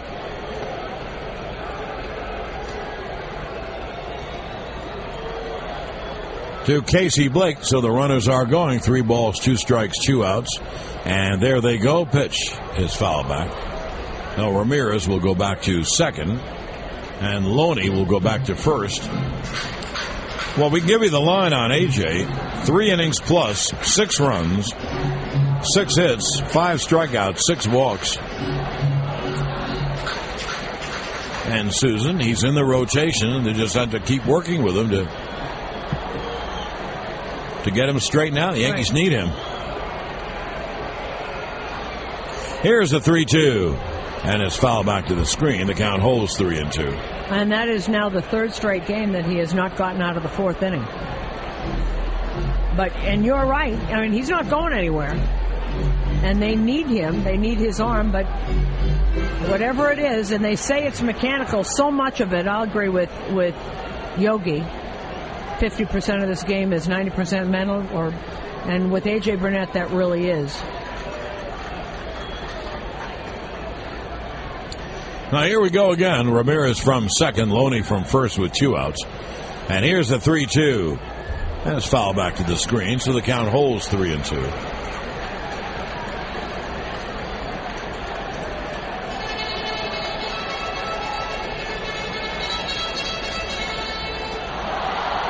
Boone Logan has thrown 20 pitches since coming in. And Cervelli going out to talk to Logan.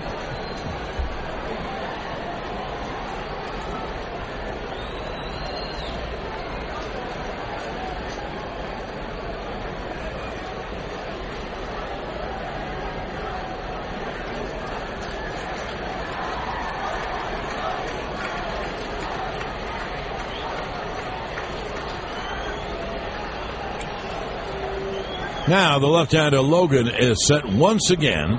And the 3-2. Swung on and line. Base hit. Inside the first base line. Rolling to the right field corner. 1 run has scored. They hold Loney at third.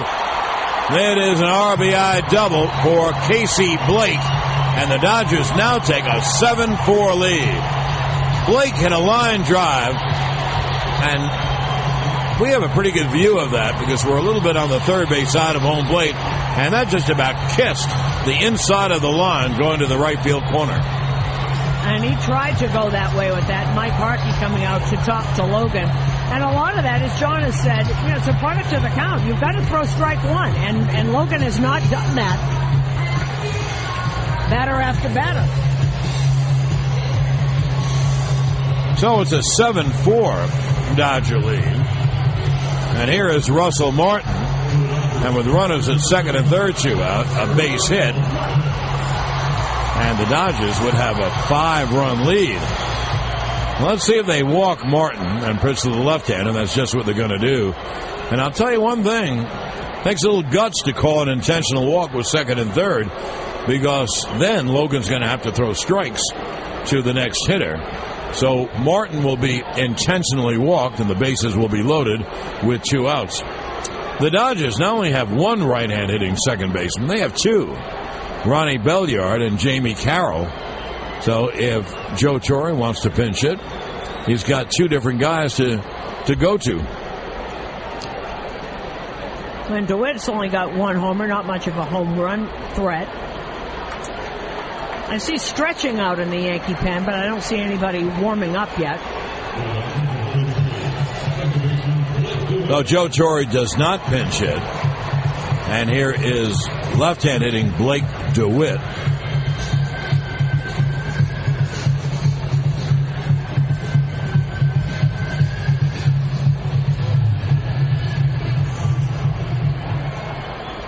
Now, I know 2 have been intentional walks, but the Yankees have walked 8 men in 4 innings. I don't see how you could possibly win that way. Bases loaded, 2 out, lefty to lefty. Logan to DeWitt, and the pitch, a breaking ball strike, in the count 0-1. So 8 walks and 8 hits, that is not a recipe for victory, no. No. It's a recipe for a lot of people on base, though. DeWitt has walked twice, once intentionally. Here is the 0-1. God, on a miss. 10-second station ID on the New York Yankees radio network.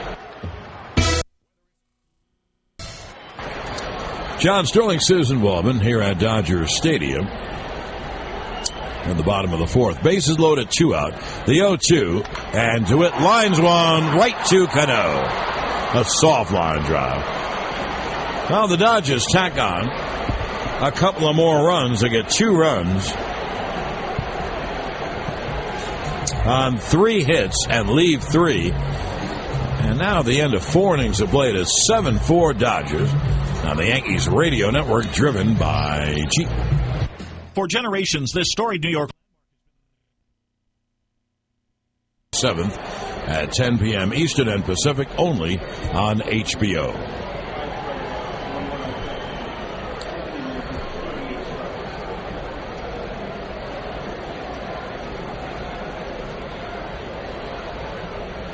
Curtis Granderson leads off for the Yanks as we go to the 5th inning. The left-hand hitter takes a strike at the knees. Granderson has walked and singled.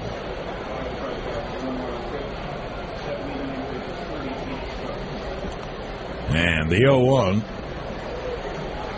is a half swing. They call it a strike in the count 0-2.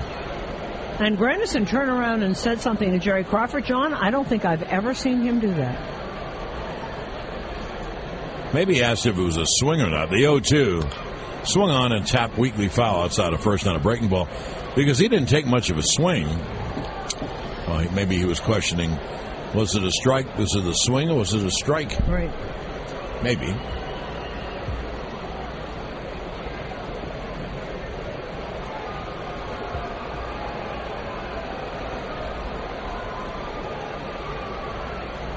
Now the pitch. Granderson swings and misses. Dropped by Martin. He throws to first. And it's in time. So Granderson strikes out, one away. That is the 5th strikeout for Kuroda. And in this Yankee-Dodger weekend, I look at Fox, and they've got both Reggie Jackson and Tommy Lasorda on. And they just showed John that play in the 78 World Series where Reggie stuck his hip out, the non-interference call. Lasorda's talking about it, I guess. We can't hear, obviously, but... The pitch is low inside. If I'm Tommy, I feel that should have been interference. If I'm Reggie, no, it just happened that the ball found my hip. Let's see how deep he's gone into games, Rhoda. He's at 84 pitches now. He's pitched his last time out at Boston. He lost. He went 7 innings through 115 pitches. Come on, Susan. 115 pitches. He's pitched over 100 pitches about 6 times. Now here comes the payoff. Swung on and grounded to short. And Furcal throws out to Shera 2-away. They're talking about the charts that the teams have on where players hit the ball on what pitch, right-hander, left-hander, breaking ball, fastball, etc. Furcal wasn't overshifted, but he was right on the shortstop side of second by a step. You know where the ground ball went? Right at Furcal. Right up the middle and right to Furcal 2-way. Here's A-Rod.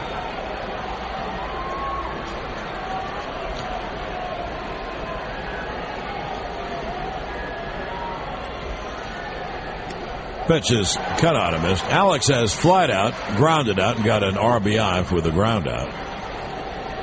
In fact, that's the Yankee offense. The 3-run home run by Teixeira in the first, and the RBI ground out by Alex in the third.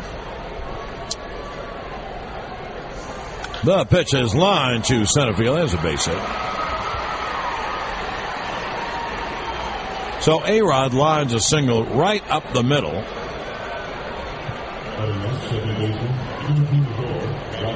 And here's Robbie Cano. In today's challenging economy, you need to work with the best when it comes to buying and selling real estate. Nobody in the world sells more real estate than RE/MAX. Visit RE/MAX.com today, your foreclosure and short sale experts. The lights have been turned on. I don't think they take effect at all. The infield is covered now in shadows, as is left field. Kuroda deals, and Cano lines a base hit to left field. That's past Casey Blake. So, with 2 outs, 2 hard base hits, and A-Rod at second safely, Cano at first safely. Keep your family safe and secure with the gift of life insurance from New York Life Insurance Company. Since 1845, they've been helping families ensure their loved ones have a safe and secure financial future. New York Life, the company you keep.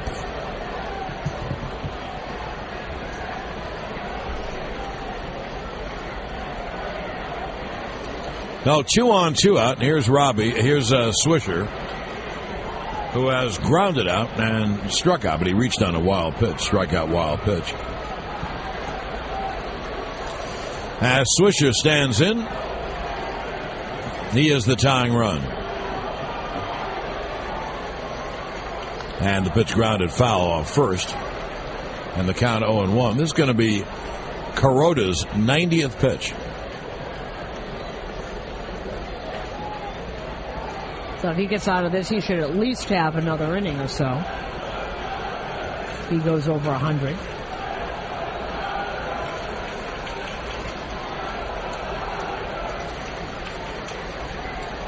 Now the stretch by Kuroda.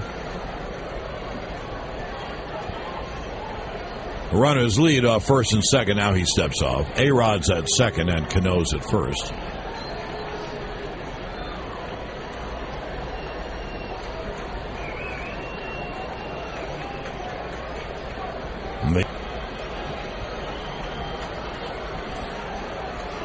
Now Kuroda is set about neck high.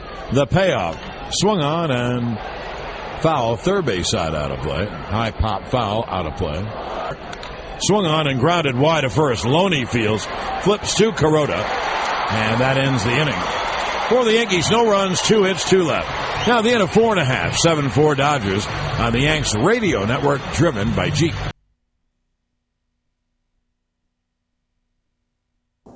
One inning. So he can do that. Very important to the Yanks, and especially because the Yankees have been without Aceves and Mitre for so long, who are both guys who can go multiple innings. Well, they miss Aceves because he's one of their best relief pitchers, whether he goes 1 inning or 3 innings. The Boston-San Francisco game is a final. So both the Red Sox and Tampa have won.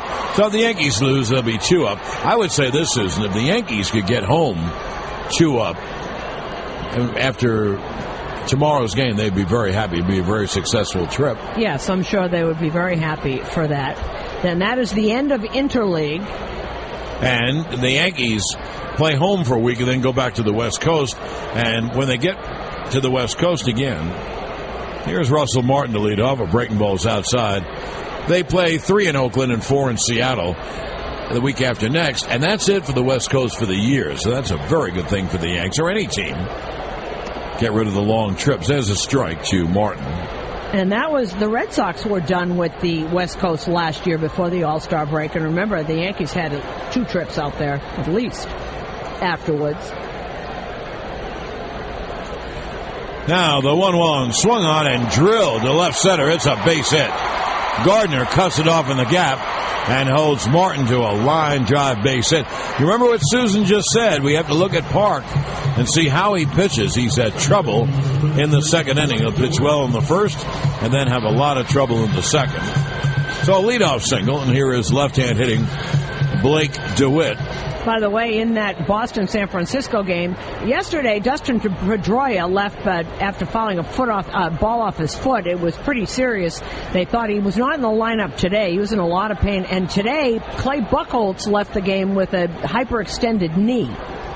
The pitch is bunted up the first baseline. Park fields, flips to Teixeira just in time. So the sacrifice works 1-3, and now here is a long-time Yankee nemesis near the end of his career, left-hand hitting Garrett Anderson. He was on Atlanta's bench last year, part-time left fielder, not hitting this year, but he hasn't played against the Yankees this year. No, and for 10 years, he was really a Yankee killer. All those years he played for the Angels. He's only batting .193 this year, a couple of home runs and 11 RBIs. He's a left-hand hitter, and the pitch, a breaking ball strike. And Anderson has been a handful for the Yanks. Whether it's a righty or a lefty pitching against him, he was one of the many reasons why the Angels were always so tough for the Yankees. So runner at second, 1 out. Martin at second. And Park deals, swung on, and popped up.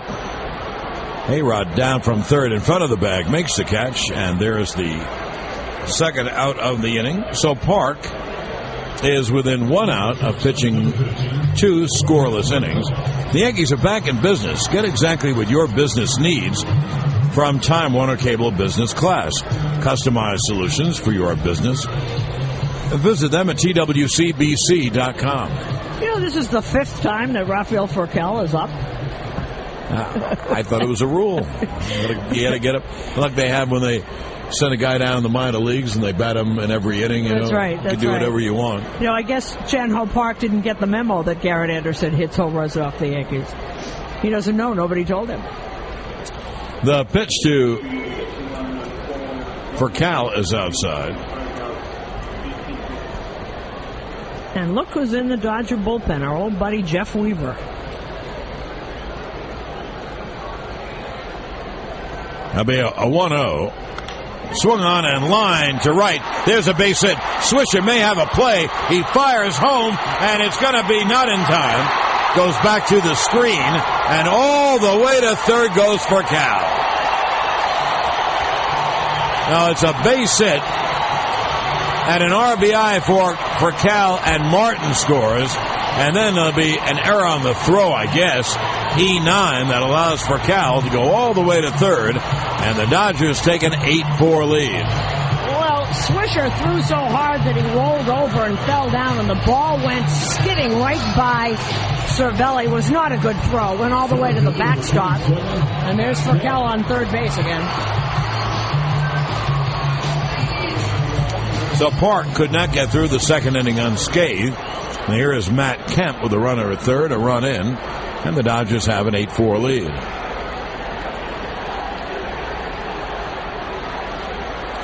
Kemp takes a pitch low.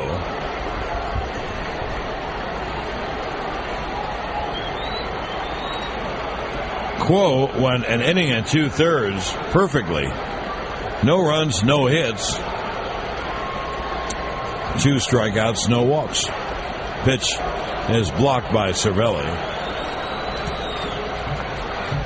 Oh, that's quite a job by Quo. He faced 5, retired 5. Swisher was out there with his hands on his knees and his head down, shaking his head. He knew that was a brutal throw.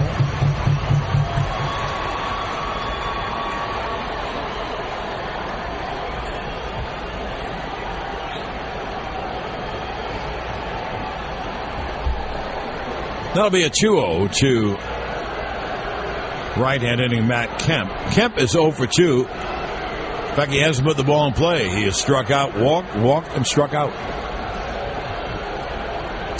He's got a runner at third to pick up in Rafael Furcal. And the pitch lined hard to left field. It's a base hit. It goes past the dive of Curtis all the way to the wall. Gardner fields and fires in. It'll be a double for Kemp and an RBI. And the Dodgers have broken it open 9-4. And Susan, Chan-Ho Park has trouble in the second inning. And it's happened every time since he's come back from the DL. They had him. Here comes Mike Harkey out to talk to Park. And this isn't 1 or 2 times. This is after he's come back from the DL. They had him with one inning, and then they've moved him to second, and it's never worked. Well, Dustin Pedroia, John, has a broken foot, so he is on the DL, and that is a big loss for the Red Sox. You know, I didn't mention this to you. There was a crazy Colorado-Boston game. One team beat the other like 13-11. We were flying, I think, that night. But Pedroia had 3 home runs in the game. He had 3 homers in one game. Yep. It was in Colorado. He has been much of their offense. If you look down, not Ortiz, not Euclid, it's been Dustin Pedroia, who so far has been the MVP of that team. That is a big loss. He's got a fractured left foot. Buchholz, the hyperextended left knee. Boston just got the infielder, Eric Patterson from Oakland. The pitch is outside to Ethier. Curtis, he gave it the old college try. There's a runner at third. He had to catch it. He wasn't close. A bullet hit to left. It sank, and it hit and went by him. No error on the play. Pitch is inside.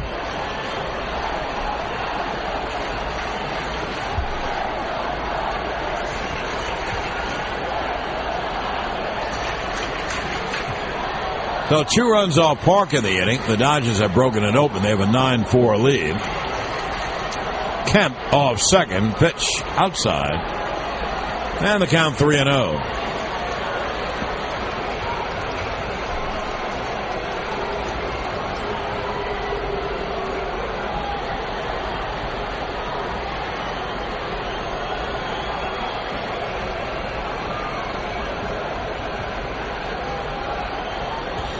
And now Parks 3-0. There is a strike in the count 3-1.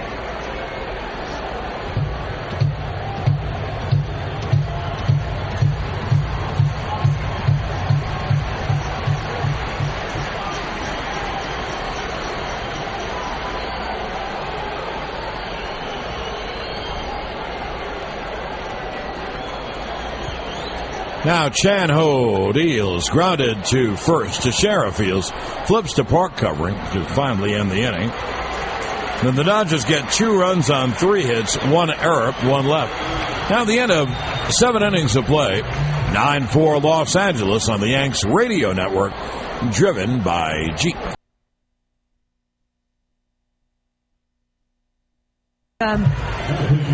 Only in relief this year. He's pitched very well for Joe. 4-1 ERA of 3.27. He's been in 25 games, 22 innings, 19 hits, 8 runs. He's given up 1 homer, 6 walks, and 15 strikeouts. Batters hitting .235 off of Jeff Weaver. I saw Weaver before the game, and I asked him, I said, are you starting at all anymore? And he said, no. About 2 years ago, I realized I was coming down to the end here, and I think I can get a few more years as a reliever, so I've cut down on some of my pitches, and the Dodgers gave me a shot. And Torrey's been using me very well, and it's been okay.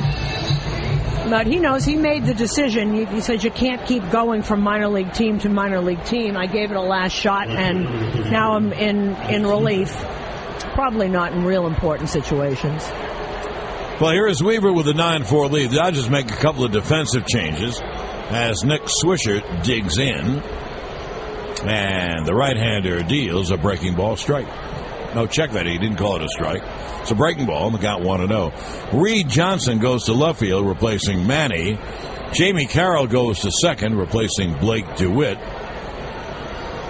They haven't told us how they bat. Pitch outside, but when they come up, we will see it. Shanahan Park goes 2 innings, 2 runs, 3 hits, no strikeouts, 1 walk. So the second inning bit him once again. It'll be a 2-0 to Swisher. And Weaver deals foul off. Swisher 0-for-3 on the day. Look, the Yankees only have 4 runs, and they got 3 of them before an out had been recorded. Jeter walked, Granderson walked, Teixeira hit a 3-run home run. And since then, the Yankees have scored only 1 run. They trail 9-4 here in the 8th.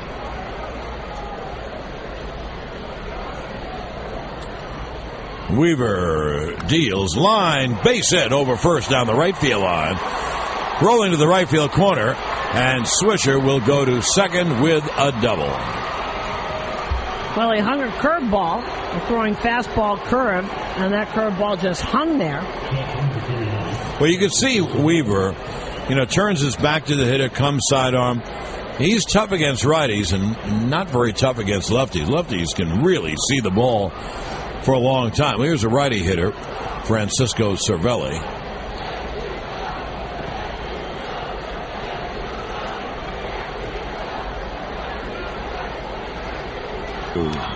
Swung on, a little pop-up in back of second. Carroll on the outfield grass makes the catch, 1 away. Weaver now 33 years old, signed by the Tigers. He's a big-time prospect. We know that from the Tigers 1998. When the Yankees got him, I thought it was the best move. Yep. Because I remember when he came up to the Tigers, and I thought, boy, this guy is tough. He threw very hard and had that nasty, funky motion. It just didn't work out. Yep. Nope, didn't. Off low, so Gardner's on. I do love what a general manager said. At least someone actually said something without indulging in some kind of political speak. And you mentioned it on your baseball beat. He said about Zambrano, it's a tired act. All that huffing and puffing and getting out. He once belted out one of his teammates, Michael Barrett. This time he's fighting with Derek Lee, who's thought of as the essence of a gentleman. Joe Torre is coming out, and he doesn't think the game is over. He must not have gotten the message the game was over, because he's going to go to the mound. No, and that was the Cubs general manager, Jim Hendry. And this pitching change is sponsored by... Very good, but when you walk a batter in inning, that's not very good. Also, you're a relief pitcher. For example, he's coming in now with 2 on. Now, Chad Huffman will hit for Colin Curtis in a righty-lefty switch. So here's Huffman. Curtis had a very good at-bat again. He walked. He's 2 for 4 with a walk in his 5 pinch-hitting appearances. Huffman is 1 for 7. He's a right-hand hitter, which is why he's in. With Jeter on deck, Yankees trailing 9-4 here in the 8th. The pitch. There is a strike. Count 0-1. Anyway, Lou Piniella told Zambrano to go back to the clubhouse and leave, and the general manager suspended him, I think. So suspended indefinitely, and Hendry's the one that said this is a tired act. The 0-1 is cut on him. Now, you heard, and they had the press conferences, and Piniella, I mean, you know how Piniella gets. Very emotional and, line drives, and one was in the stands on a 2-strike pitch, and we won't stand for this. So then Ozzie comes in. They ask him about Zambrano, and he says, we're supposed to have dinner. He's been gone a long time. I hope he holds the table. The pitch is swung on and line to left field. It is caught on the run by Reed Johnson, who flips back in. So there's the second out, as Huffman hit a line at a short left. And here is Derek Jeter.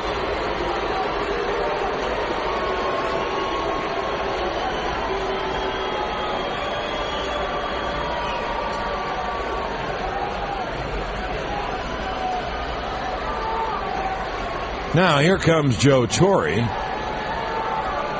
and he is now going to counter with a right-hander to pitch to Jeter. I gather. Someone's walking in, so this call to the bullpen is sponsored by AMCO. Rock aficionados, we would know what this song is, but it's Jonathan Broxton's song, and they're showing all kinds of films of him throwing 100 miles an hour on the screen. Jonathan Broxton has 16 saves so far, 3-0, .86 ERA. He's been in 32 games. Look at his innings. It's pretty good. 31 and a third innings, 26 hits, 3 earned runs, 4 walks, 46 strikeouts. Batters hitting .224 off Broxton. You know what I'm impressed by? The walks. This guy throws so hard, and he's walked 4 men. Number 51. In the 31 innings. He struck out 46, so that's pretty good, huh? He's a big guy. Your mind. Brought us up next. And Pena will pinch hit for the pitcher. Broxton deals, and Jeter fouls it off. Strike 1. John, I said he looked like a big guy, so I just looked to see how he's 6'4" and weighs 300 pounds. That's a big guy. He really looks like a lineman, an offensive lineman. Big guy. Yes, he does. And you know what? He has the qualification, 6'4", 300. He could be on your offensive line. Yes. Yeah.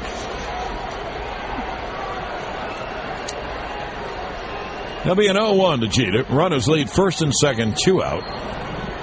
And the pitch. God, on a miss. And I'm not giving Jeter a built-in excuse. He wouldn't want it anyway. But this is not the time to hit Jonathan Broxton. This is in L.A. twilight time. At 7:37 here. The lights haven't taken effect. And I would say it would be very, very tough to see the old baseball. Little glare is what we're saying here. A little glary.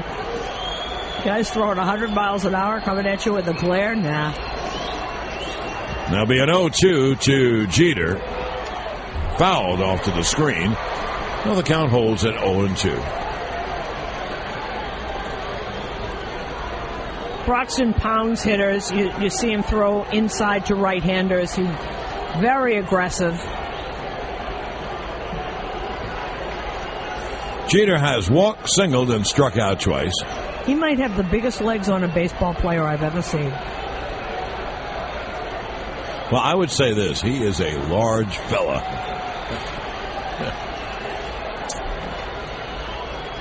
The 0-2 struck him out swinging. That was a slider. No runs, 1 hit, and 2 left. And now, at the end of 7.5, it's 9-4 Los Angeles on the Yanks radio network.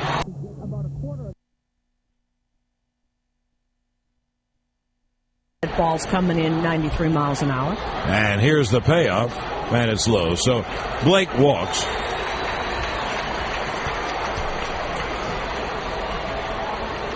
The 10th walk given up by Yankee pitching. Number 75. 10 walks and 11 hits. That's not a good combination.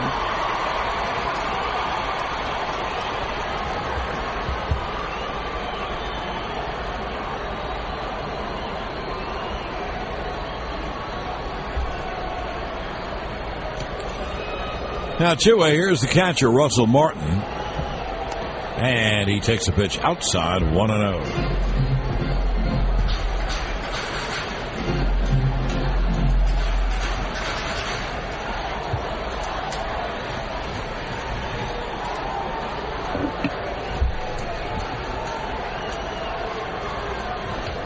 Now, the right-hander deals low. And the count 2-0.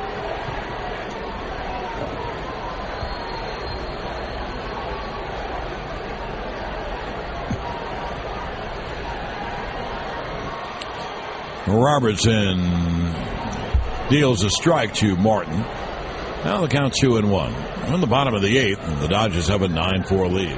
Well, Seattle has given the Yankees 2 of their 3 pitchers. The third pitcher they don't know, but the first 2 are Cliff Lee and Felix Hernandez. Pitch fouled away. Oh, at the stadium. Yes. Oh. That's why they're a tough team. Imagine if you played Seattle, a very poor team. They don't hit. Imagine if you played them in a playoff series, and they did, obviously, what you just said. They'd lead off with Cliff Lee and Felix Hernandez. Right. They don't have the third pitcher, but they'll figure that out. But that's enough in a short series. Yes, it is. Pitch high. They're not going to get there. But that would be very tough in a short series because pitching. And Lee and Hernandez can simply stop you. Yeah, they just don't hit. And they had such high hopes, the Mariners did. They really did. Now here's the payoff pitch, and it's fouled back to the screen. All those preseason pundits who picked teams. Seattle was the really sexy pick. I said until Anaheim, until they put a stake in their heart, I don't bet against the Angels. Now it'll be a payoff to Martin, and the pitch is popped foul out of play. When it gets in the inning, no runs, no hits, 1 left. Now the end of 8, 9-4 Dodgers on the Yanks radio network, driven by Jeep.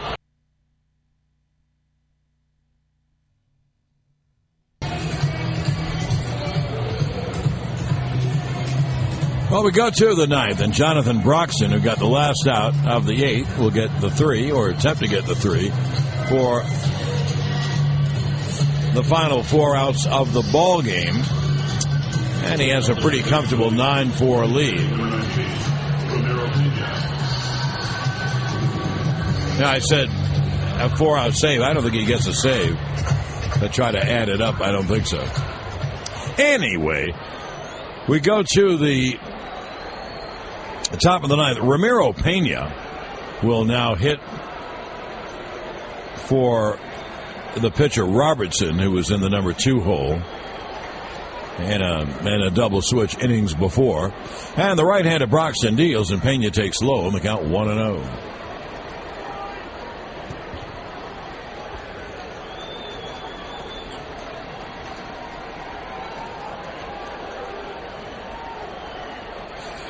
The big right-hander will deal 1-0 to Ramiro. The pitch outside. Pena, a switch hitter, batting left.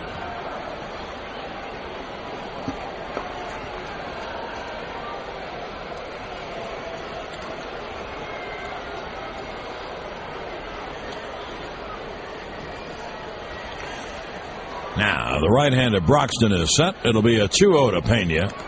There is a strike. It really is amazing. A guy throws as hard as Broxton could have 4 walks in 31 innings or 4 walks and 46 strikeouts. Very impressive. Now here's the 2-1 to Ramiro. Swung on, foul, third base side out of play. Pena has been up 64 times with 12 hits and 188. 0 for 9 as a right-hand hitter. A better lefty hitter than righty hitter. But what will keep Pena in the major leagues is his glove. He has a great glove.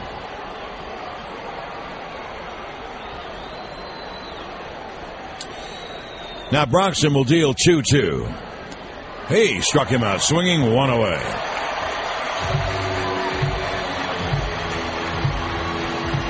That's Broxton's second strikeout in the ninth by Dodger pitching.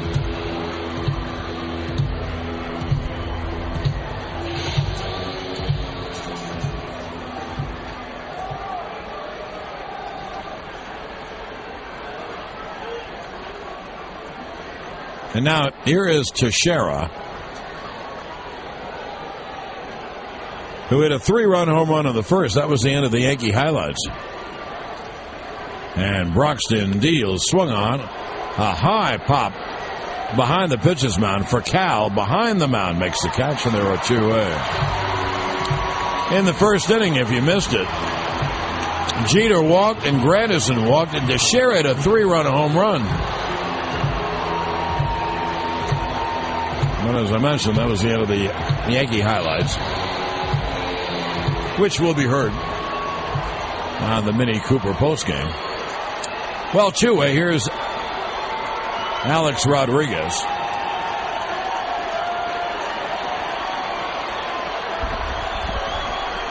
Two outs, no one on. We're in the top of the ninth inning. And the Dodgers have a 9-4 lead. Now, Broxton deals strike.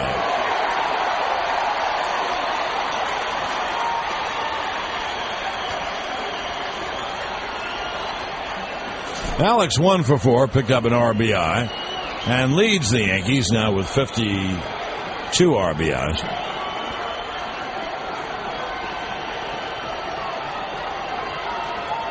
And the right-hander deals breaking ball low, the count 1-1.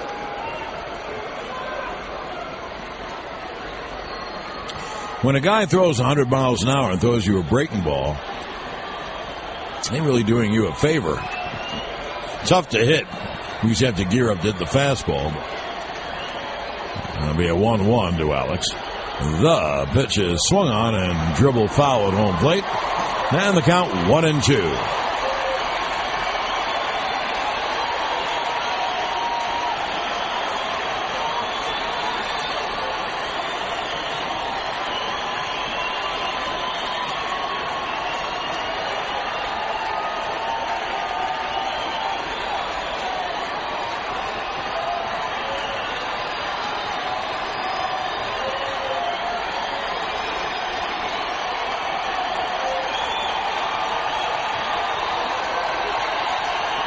The crowd, what's left of 56,000, going bananas. And here is the 1-2. Just inside.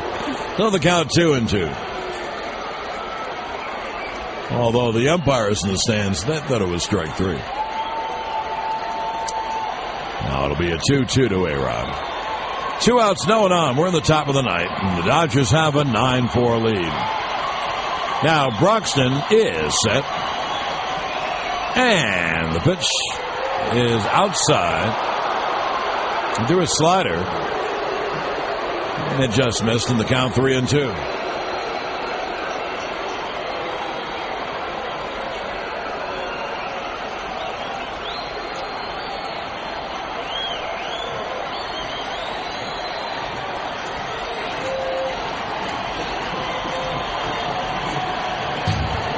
So the count has gone full. And Broxton ready to deal 3-2. Up high, ball 4. A-Rod walks. Broxton overthrew that.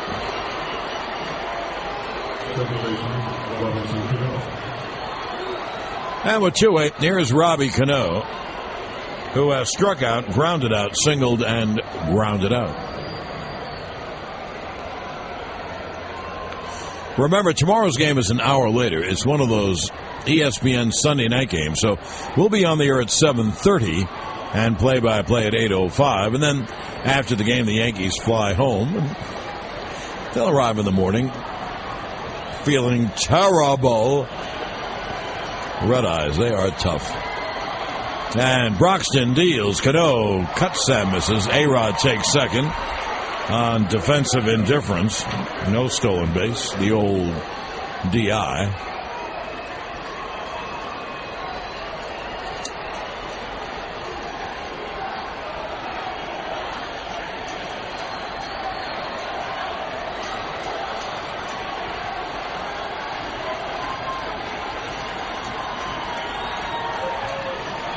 Now the right-hander is set. And the pitch is outside.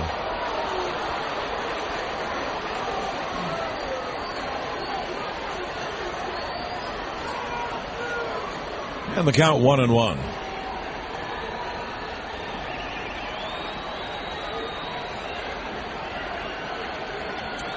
You know something I just realized, Carlos, and if I'm wrong, please correct me. Broxton will deal 1-1, and Cano hits a ground ball toward the middle. Diving stop it short. Furcal throws in time. Ball game over on a great play. Dodgers win. Rafael Furcal went up the middle, dove, made the grab, got up and threw out Cano and take a base hit away from Robbie and to end the ball game. And the Dodgers have won it by the score of 9-4. We'll get back with the totals in a moment. Dodgers win it 9-4 over the Yanks here on the New York Yankees radio network, driven by Jeep. Okay, we are back. Let's pause 10-second station ID on the New York Yankees radio network. Okay, John Sterling back at Dodger Stadium, and the player of the game is sponsored by your Tri-State Ford dealers. We'll give the award today to James Loney. He had a sac fly in the first. He had a 2-run single in the third. He had a ribby single in the fourth. And so he had 2 hits, a sac fly, and knocked in 4 runs. James Loney, the player of the game, sponsored by your Tri-State Ford dealer. Yankees hit 1 home run today. It brings their season total to 82. Now, for every home run the Yankees hit this year, your local Hyundai dealers donate $100 to the Hope and Heroes Foundation. The season total stands at $8,200. Guests on the postgame receive a gift card from The Capitol Grill, acclaimed for their dry-aged steaks and exceptional service. In New York, at the Chrysler Center on East 42nd, the Time Life Building on West 51st, and at 120 Broadway in Lower Manhattan. Now, here are the totals in the ballgame. For the Yanks, 4 runs, 8 hits, 1 error, they left 10. For Los Angeles, 9 runs, 11 hits, 1 error, they left 10. A.J. Burnett, the loser, he's 6-7. Harodi Karoka is the winner, he's 7-5. With a loss, the Yankees dropped to 46-28. And with the win, the Dodgers improved to 40-34. And the Yankee lead over Tampa and Boston goes to 2 with the Yankee loss and the wins by both the Rays and the Red Sox. The crowd, 56,000 on the nose. The time of the game, 3 hours and 49 minutes. And once again, the final score, the Dodgers 9 and the Yankees 4.